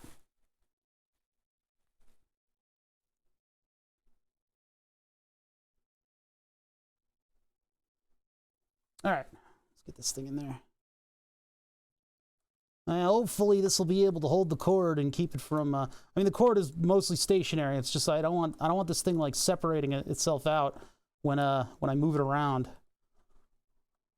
If I have to fish back for cables, I want to make sure that the wires here have at least a little bit of an anchor, so they don't rip the whole device apart when I move it around. I mean, this wire is just the least flexible wire that I've ever had the displeasure of using.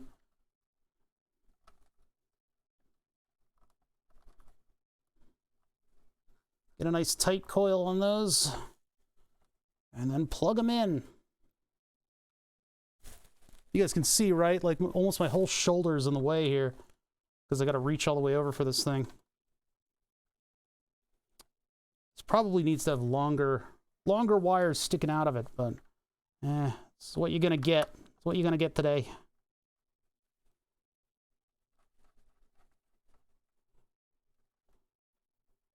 You know, if we see sparks, we'll know something went wrong. I know my head's in the way. Give me one sec. Okay.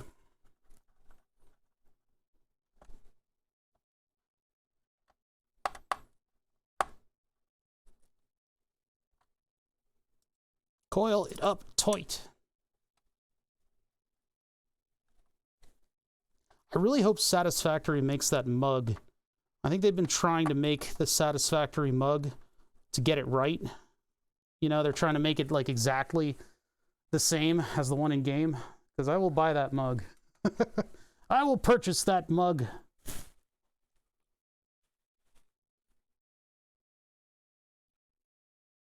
The difference between DIY and engineering, not using the hot glue gun. Hey, I've seen hot glue used to great effect on actual engineering stuff before. You gotta know your tools.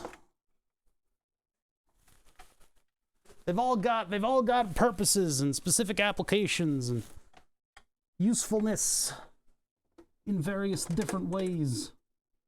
All about knowing when and where. I really wish I could tap power off of the plug strip, though, to be honest.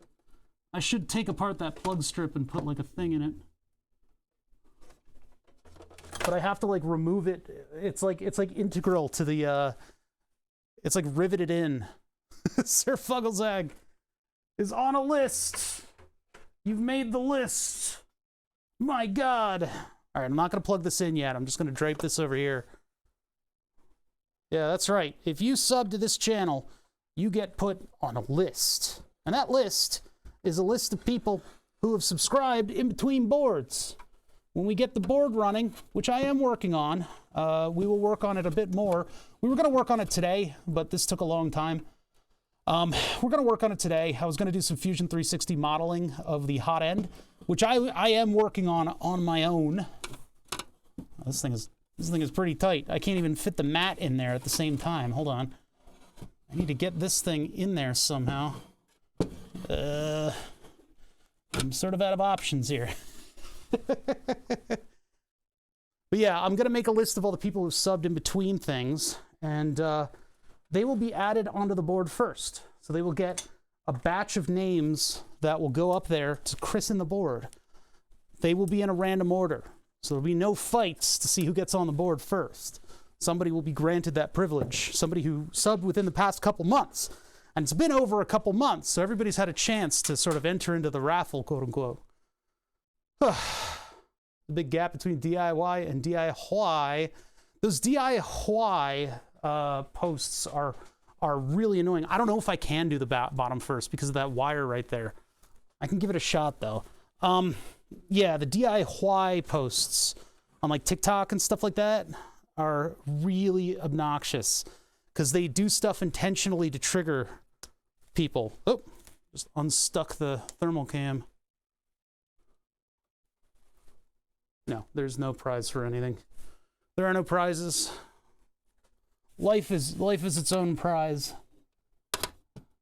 Maybe every now and then you can have a surprise. Listen here, you little shit. All right, hold on. There we go. All right. Get my face out of the way here. Just do that. And then I gotta make sure that doesn't crush any wires. There we go. So before I put the screws in, we'll bring it through a little test. Let's pack this wire up here. Let's find out if all that effort, let's find out that all that effort was for nothing.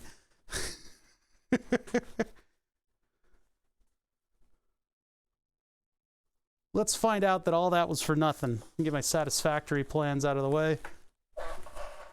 Now that I have that plan, I know what I'm doing with the all the ins and the outs, but all right, the old in and out. I can turn off this light right here and you can see the noise floor changes a little bit. But remember what we had before. What we had before was an absolute fucking mess. So now I plug this thing in, turn it on, and we see that I have tons of noise on the line. That's actually a lot better. That's actually a lot better. A lot better. There's still a significant amount of noise. There's still a significant amount of noise from the lights.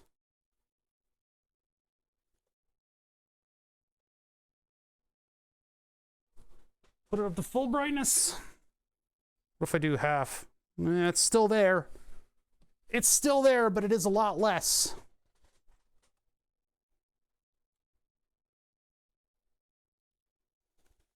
Yeah, it's a big factor. Like, it's a big improvement. It's not gone, which makes me sad. But overall, I would say that this is a good improvement. We did something here today. Another thing that I could do is find that EMI power cable. I don't know what happened to it, but if I can find it, putting that on the scope, that might improve things a little bit. That might get rid of the slight transients that we're still seeing. But this is at 10 millivolts per div. 10 millivolts. So in a normal scale of voltage, like 5 volts, we're not going to be able to see that noise component on the power line. Where it'll make the scope image just a little bit, like the line will just a little bit blurry. But I mean, the noise was like the entire screen before. So that helped massively. And I don't know if it was the ferrite that I put on the 24 volt line, or if it was the EMI line filter that we put on the AC power input, or if it was the ground running all the way back to the power supply. All of those things together probably contribute to the lessening of noise on this line. So now we can actually work with audio circuits with impunity, and I'll at least be able to see enough of what's going on in order to, through the noise, in order to properly mess with all the stuff. I got a little bit of cleanup here to do, and I don't think I'm going to bring you guys on the journey of neatening up with oh bother. So we're going to end a little bit early today because we've gotten to the end of this thing. Consider it a no-death run that I've just died in. He died in the no-death run, and he turned off his stream. But what killed him? Dun, dun, dun! All right, anyway. What just changed? The noise? Probably because I'm screwing with stuff. Yeah. Yeah, the better and the worse the grounds are. Let's put an audio signal on this thing. One sec.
Okay, there we go.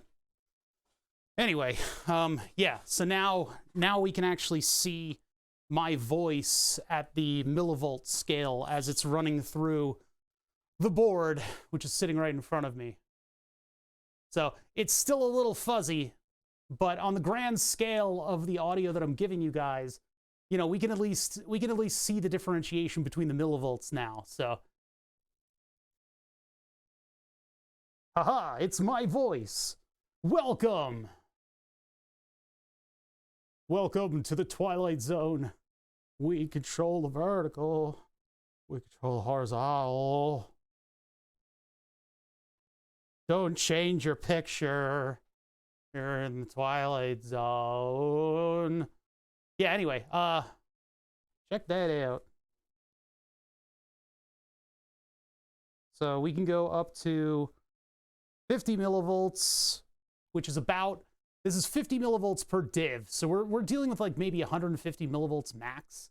That's sort of the volume or the gain on the signal that's coming out of this thing. It's offset by quite a bit, but we can at least see now what's going on here, and we can see the filtration in effect and all that fun stuff without having to turn off the lights.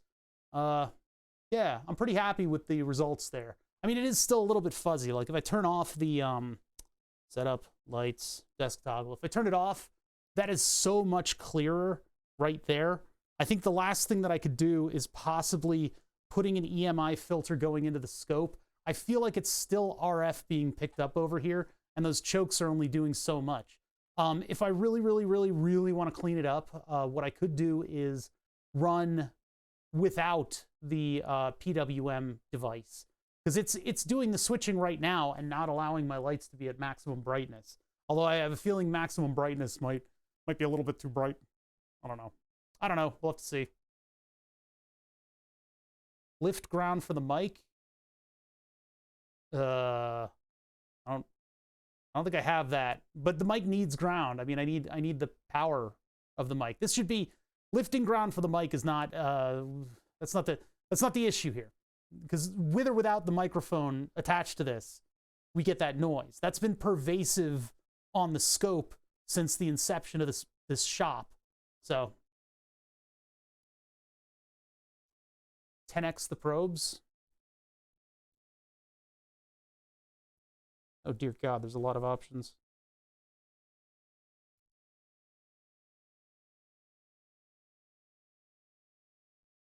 There's the probe at 10x. 10x on the probe, and it doesn't show anything. What is it? What the? We're at 500 millivolts. Hold on. 100. There's 50 millivolts again. It looks just about the same. Only now it seems to be a little bit more unstable. It's kind of jittering a little bit more. That's yeah, that's taking it to 10x. It doesn't appear to have done much. That's too bad. Back to 1x.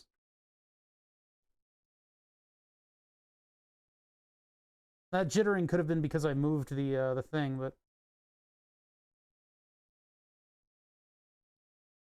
5 millivolts, geez. There's 50 again. Yeah, it looks a little cleaner on 1x, huh?